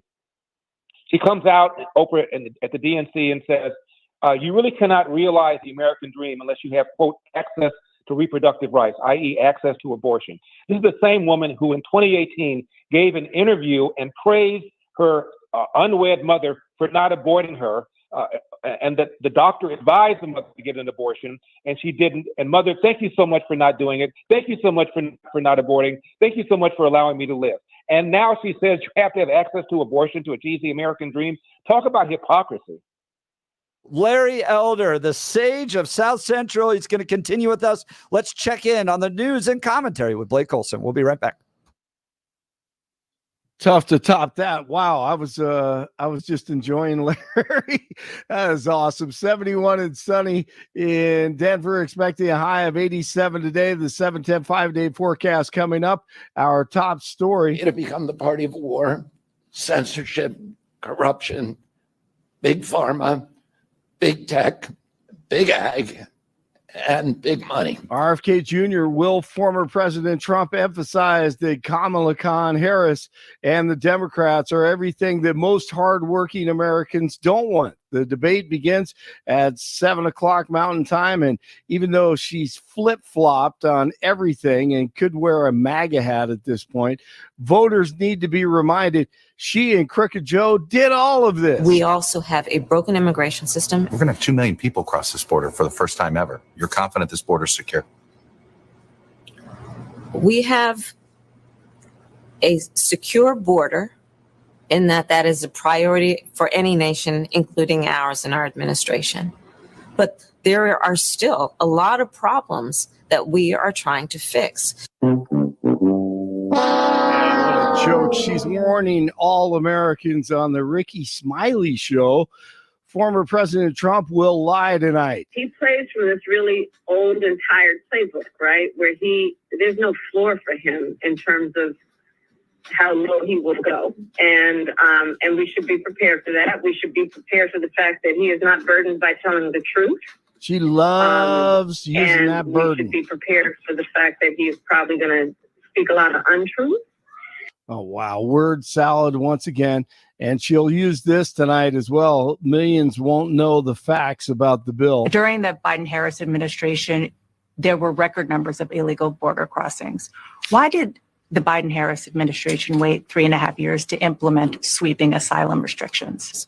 A bill was crafted, which we supported, which I support, and Donald Trump got word of this bill that would have contributed to securing our border, and because he believes that it would not have helped him politically, he told his folks in Congress, don't put it forward. He killed the bill. Yeah, because they're spending tons of money, billions of dollars going to Ukraine. Brian's one of our listeners, and he's a voter, and he knows the Kamala deal.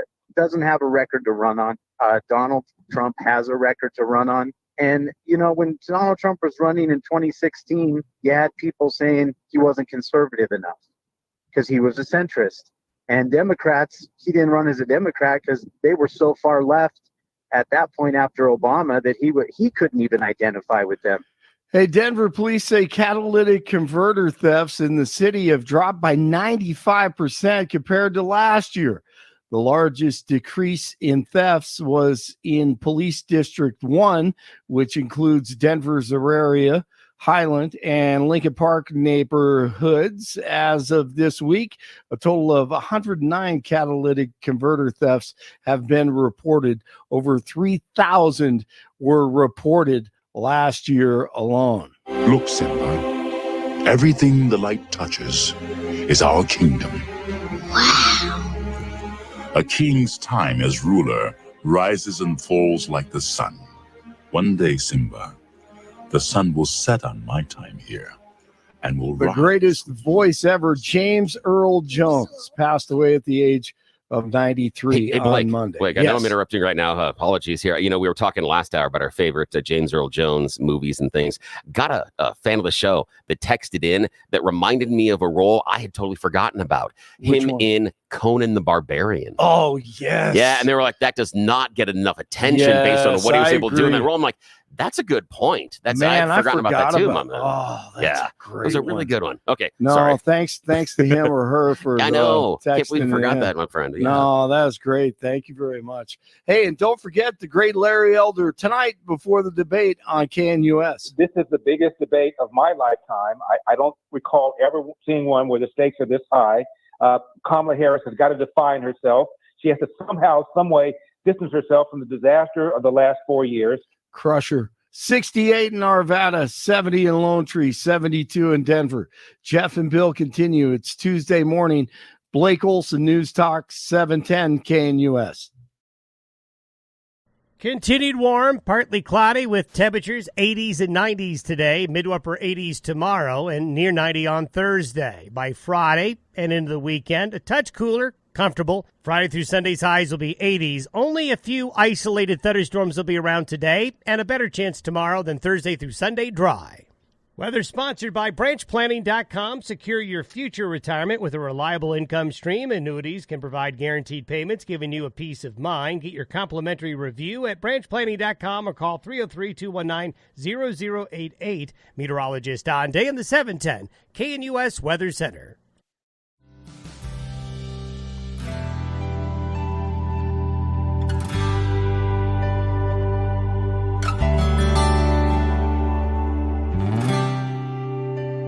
News Talk 710 KNUS. You're listening to Jeff and Bill Live. We have got the man. We've got the sage of South Central. We have got the great Eldersky here with us. He is joining us before our debate special edition tonight. He's doing something special with Dennis Prager, Sebastian Gorka tonight at 5 o'clock right here on KNUS. And then you get the debate coverage live courtesy of ABC. Yeah, I know. They're playing nice with us. We like that. But, Jeff, just a second ago, we went to Blake, and there was a break there where he didn't quite jump on with the news. And he told me off the air, he goes, I was having so much fun listening to Larry. Because I forgot that I was supposed to do news. We had you get enthralled. I mean, Larry's so good. You can see why he is a nationally broadcasted talent. Yes, exactly. He enveloped Blake, our newsman, into his words, into his pontification so much. Blake forgot he was at work.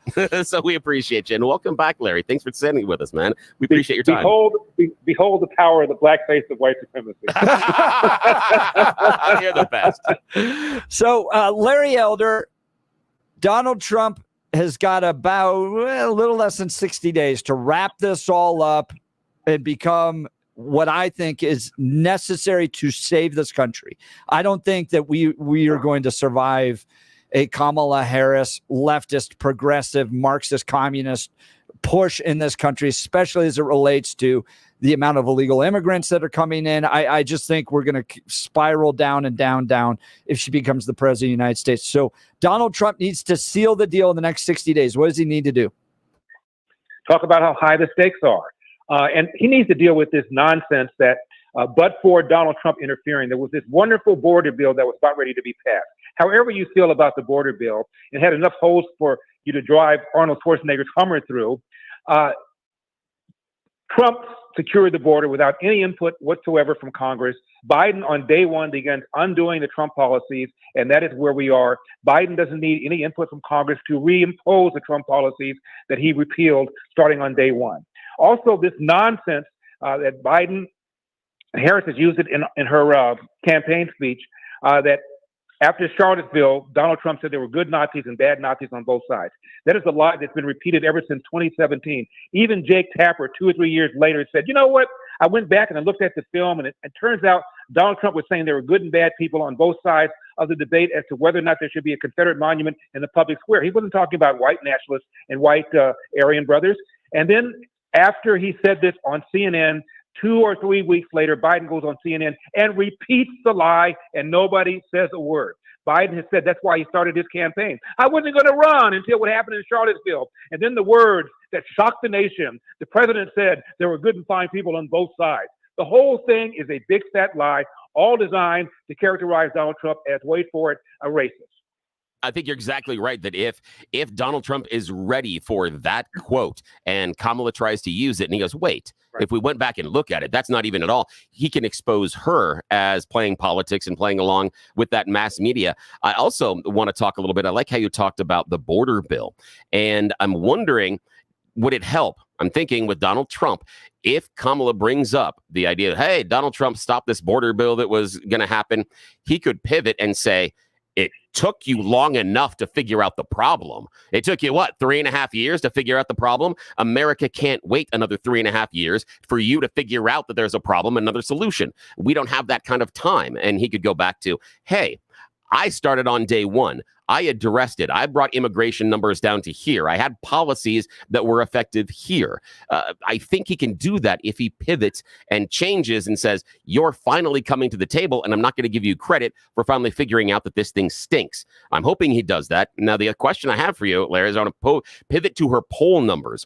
I have seen them plateau recently. Do you feel that she has reached a ceiling in her poll numbers and now gravity will take over and slowly erode? And I think that's what she's playing for tonight. She's trying to not have those poll numbers fall any lower than they are right now. I agree with you. I think she's peaked. That is why this debate is so important. If Donald Trump can hold his own in the debate, I think it's over. If Donald Trump somehow fumbles and fails, and keep in mind, no matter what he does, if Kamala Harris comes out and sounds like my cousin Vinny, it won't matter. They're still going to say, oh my God, she was poised. She was well prepared. She was smooth. She wasn't intimidated. She wasn't allowed herself to be bullied. That's what the media is going to say. The question again is, what do the swing staters feel who have never seen Kamala Harris before, haven't paid attention until tonight? That's what we ought to focus on. But no matter what Donald Trump does, how well he performs, he's going to be accused of being a liar. It doesn't matter. What matters is what the handful of swing voters think about this debate, and keep the focus on that. And regarding this business about democracy being on the ballot, for the entirety of his term in office, Trump's term, Hillary referred to him as illegitimate, said the election was stolen. They've been saying this ever since they've lost elections in 2000 when Al Gore went to the Supreme Court and he lost. And then the following January, there were a dozen House members that tried to overturn the results in Florida. 4 years later, there were 30 House members, including the chair of the January 6th committee, Benny Thompson, joined with Barbara Boxer to overturn the results in Ohio, claiming that the Diebold voting machines had been hacked. Then you go to 2016, they challenged 9 states versus the 6 states that Trump challenged in 2020. My long way of saying this, these guys have been challenging elections for 20 years. Nobody said a word. We all assumed they had a First Amendment right to complain, and that you could use legal means to try to overturn the election. Who cares? But now Donald Trump does it, and somehow he's a fascist, and he's undermining the foundations of our democracy. It is a double standard. Talking with Larry Elder, there's a very special broadcast of the debate happening tonight, 7 p.m. on 710 KNUS. At 5 p.m., Larry Elder, along with Dennis Prager, Sebastian Gorka, and many others, are going to provide a pre-debate special. So you're not going to want to miss it. Stick with 710 KNUS for the entirety of the day to get the best analysis on the upcoming debate today. All right, I got to ask you, Larry, though, Liz Cheney, Dick Cheney, embracing Kamala Harris, and George Bush not saying who he's going to vote for. What is happening to these Republicans that we all used to support? That is less of a bombshell than RFK Jr. Coming from one of the most celebrated Democratic families in American history, saying not only he's no longer a Democrat, he's going to support Donald Trump. That is a much bigger deal. And out here in California, it hasn't made much news. There's a woman named Gloria Romero. She was the Senate Majority Leader, a Democrat. She's now renounced the Democratic Party, has become a Republican, and she's now supporting Donald Trump. She's Hispanic. That is a much, much bigger deal. Who cares? If somebody once said, I don't know where it was, maybe it was on Gutfeld's show, I didn't realize Dick Cheney was still alive. Talking with Larry Elder. By the way, you can follow him on X at x.com/Larry Elder. You hear him every day on this station at 3 p.m. And he's got a great discussion coming tonight with Sebastian Gorka, Dennis Prager. Yeah, you're right. When I look, Larry, at WhatsApp, I'll be honest, though, I took a moment. I was like, okay. So Tulsi Gabbard is a great friend. I adore her. She spoke at the summit many years like you have. And but we have Larry, we have Tulsi Gabbard. We've got Robert F. Kennedy. They're all on our side now. And now the Bushes and Cheneys have all gone over to the Democrats. I'm sitting here going, what has happened? But I think it supports the idea that Donald Trump is in a battle against the uniparty, right? If Dick Cheney, who was a Republican for many years, is willing to go over and support Kamala Harris, she's as close as you can get to a Marxist communist elected as president of the United States, then maybe there really is a uniparty. I think they further enhanced Donald Trump's argument that that's who he's battling. Right, and don't forget, we might even have Snoop Dogg. Look, here's the deal. I talked with that woman who defeated Liz Cheney in the primary, and I said to her, I understand you beat her by 38 points. She said 40.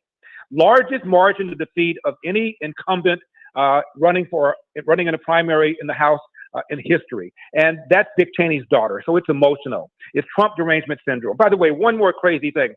Kamala Harris has said that she wants to ban the sale of new gas-powered cars by the year 2035.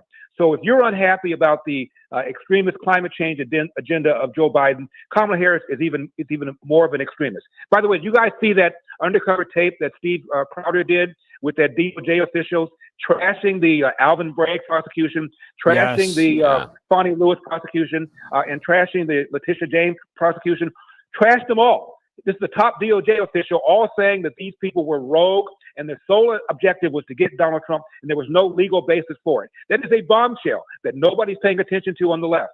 That is exactly right. Guys, you can get all of this for 2 hours more tonight at 5 p.m. as Larry Elder, along with Dennis Prager, Sebastian Gorka, and many more friends join together to provide a pre-debate special of the ABC News presidential debate simulcast.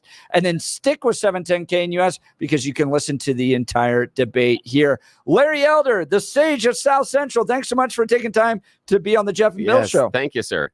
It's been my pleasure. Man. Enjoy yourself tonight. And you get to listen to them. That great intellect. Oh my every single day on this station. That's why KNUS is the very best. Yep, we are very lucky to have this part of the team, and to say that we're talk show hosts just like Larry Elder on the same station. That's kind of cool.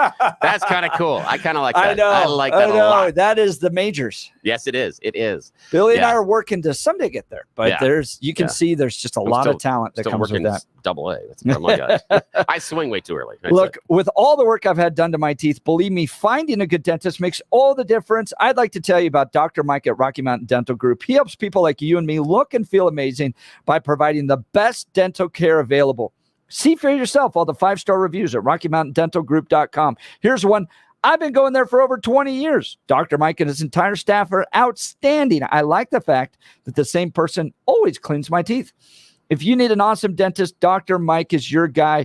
If your gums are receding, it's critical to address this issue promptly. Dr. Mike is a top-tier expert in the Chow pinhole surgical technique.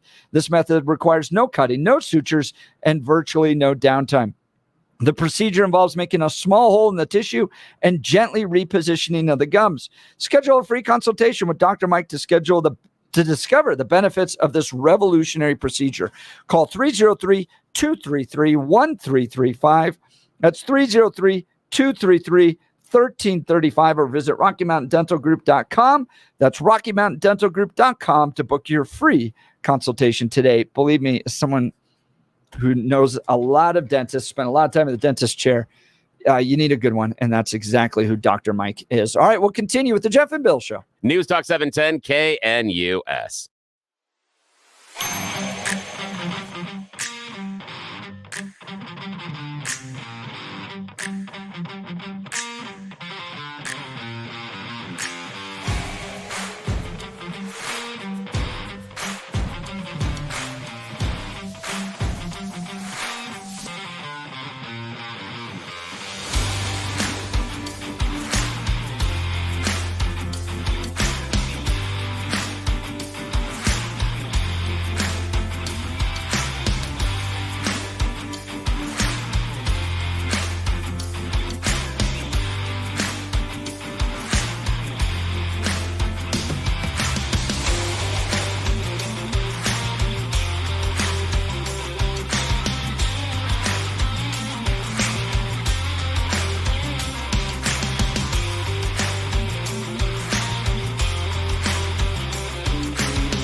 Welcome back to the Jeff and Bill Show. We're talking all things debate because tonight is the ABC News presidential debate simulcast. You can join Larry Elder at 5 p.m.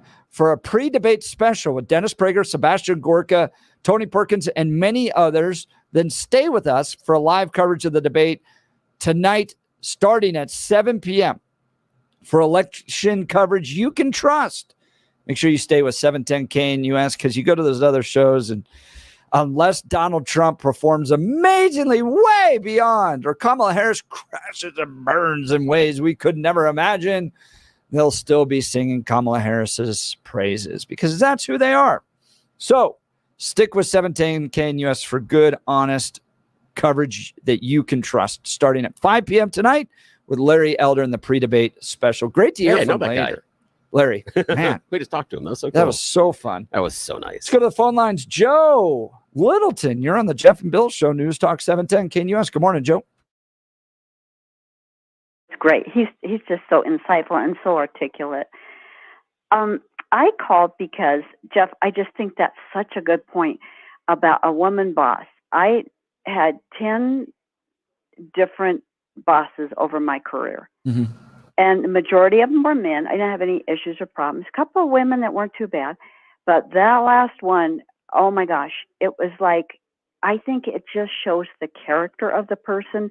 If they keep having turnover, I finally had to quit. I couldn't deal with it anymore. But well, and it's by no means are we talking about every female boss. No, there's a lot of good ones that are out there. But what I have found, particularly, I've been noticing this on Instagram, is that women do talk about, and they seem to have this code that they can sense and communicate to each other about, and they all seem to know what they're talking about. Like, oh yeah, that one woman boss that was insecure, that seemed to sabotage my career, that felt intimidated by me, that was never supportive of me. And they go, yeah, I know exactly what you're talking. And it's like they all know something. And me as a dude, I'm like, well, that's interesting. I've never thought about that. But they seem to be coalescing around something. And if you're a Republican trying to interrupt that gal pal thing that the left is building Kamala Harris up to be, right? Like, she's your best friend. Well, okay, she's had 90% turnover in her office. And if you're going to go out there and just debate policy, that's one thing. But if you're trying to disrupt the gal pal image that the left is building, I think you do it by pointing out she might be that woman boss that a lot of people don't like working for. Oh, I think she absolutely must be. The writing's on the wall when people start dropping out like flies from a company, or it's.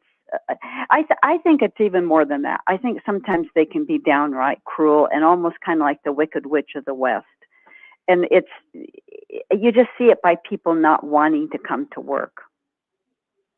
Yeah, I see what you're saying, Joe. And for me, and I appreciate the phone call, is I've had a series of, male and female bosses, and the worst bosses I've had have been men the entire time. I've had one female boss, but out of the top 3 bosses I've ever had, 2 of them were female, and they were really strong and wonderful. But again, case by case basis. Yeah, yep. But I appreciate the call, That's right. Joe. Let's go to Megan, Colorado. You're on the Jeff and Bill Show, News Talk 710 KNUS. Good morning. Morning. Hey, listen, fellas. All we have to say is voting for someone just because they have a vagina is the most sexist thing anyone can do.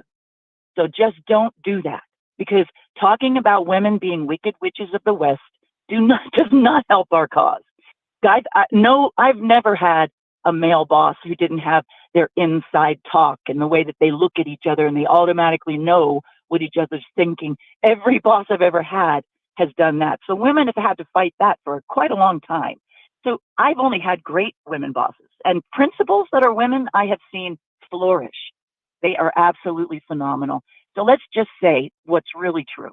If you're voting for Harris because she's a woman, you're the most sexist person on the planet, and you have to deal with that. That's interesting. Period. I hadn't thought about that. See, I think that Jeff's critique is fair, but again, I'm not sure how it would be received. And I understand your point about the idea that if you're pointing out, well, she's just one of those angry women, that it does a disservice rather than, hey, don't vote for her simply because based on her genetic makeup, she has ovaries. That, if you're making that choice based on the female nature of it, okay, I can see that. I can see where you're coming from. So Megan, answer my question on this then. How do you interrupt the left's creation of Kamala Harris as gal pal without using an appeal to policy? I just post on my Facebook every other day and to my friends directly because I'm an independent. I have 2 Republican friends. The rest of my friends are the film industry and creatives. Almost all of them are Democrats. And so I just keep posting, she is a leftist, not a liberal. And then I post, don't vote for her just because she has a vagina. That is the most inane concept I can even think of. And I was married to 2 narcissists and have a very vivid imagination. And I can't imagine. I honestly cannot imagine a worse concept than that. But Megan, there's a lot of people out there that believe that where you come from gives you perspective, right? So they want, I was reading just today that, one of the actors from Friends, that the TV show Friends wasn't diverse enough. That your skin color, your perspective, where you come from shapes your perspective on this world. And there's people out there that think America would be better with a woman perspective at the top. Wow. Well, what's funny is, though, she never had woman power that I've seen. Like, if she can show me that she really loves women and has women power, but I don't see that. I see her ripping women to shreds every chance she gets. If anyone disagrees with her policy, they rip them to shreds. And that is not girl power in my book. Girl power is like something like what I do. I post on my Facebook and I tell everybody I love my friends more than I dislike their politics. Okay, period. Now, Megan, that's a great call. We're just running out of time here. Thank you so much. And what I want you to do, Megan, is give us a call back here, maybe in the next couple of weeks or so, because I want to take the temperature of both your Republican and especially your liberal friends. Yes, you being an independent. I would love to see, because I want to see if we can get off the vibe train with Kamala, or are they just going to stick with the vibe? So please do us a favor and call us back. I will do. Thank you, Megan. All right, you're listening to the Jeff and Bill Show. News Talk 710 KNUS.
This was kind of the song of the summer. Yeah, Schmoozy. Yeah. Such a good song. A few years ago, we threw a kegger for the Trump-Clinton debate. We all had Steins and all that fun that's stuff. fantastic. Now people actually want to listen to what I have to say, so we need that's to unfortunate. keep it sober. Just don't tell anybody. I'm going to be in a bar during the debate tonight, but that's doing trivia. Yeah, we're doing Taylor Swift trivia, and so they asked me very nicely. So don't cancel on this one because we need you to do it. So I'm like, okay, fine. It's T-Swift. Yeah, I got to do it. And So I'm a T-Swift we've fan, got so, we just got the spectrum here, Yes, Billy. we do. You got the politicos like me that really want to go see the fight, the I know. debate, and the future of our country. And then you have those that are like, I'm tuning out. I'm going to a T-Swift trivia night. Yep, I got to figure out when Gonna to have watch some the debate. I can't figure out if I'm going to do it late tonight or get up really early tomorrow. We'll see. Well, I'll let you know in the tomorrow we'll morning. provide all the analysis you need. So stick with 710K in US all day today. The special debate coverage beginning at 5 p.m. with Larry Elder, Sebastian Gorka, Dennis Prager, and then the debate right afterwards. All of that here. You've been listening to The Jeff and Bill Show. News Talk 710 KNUS.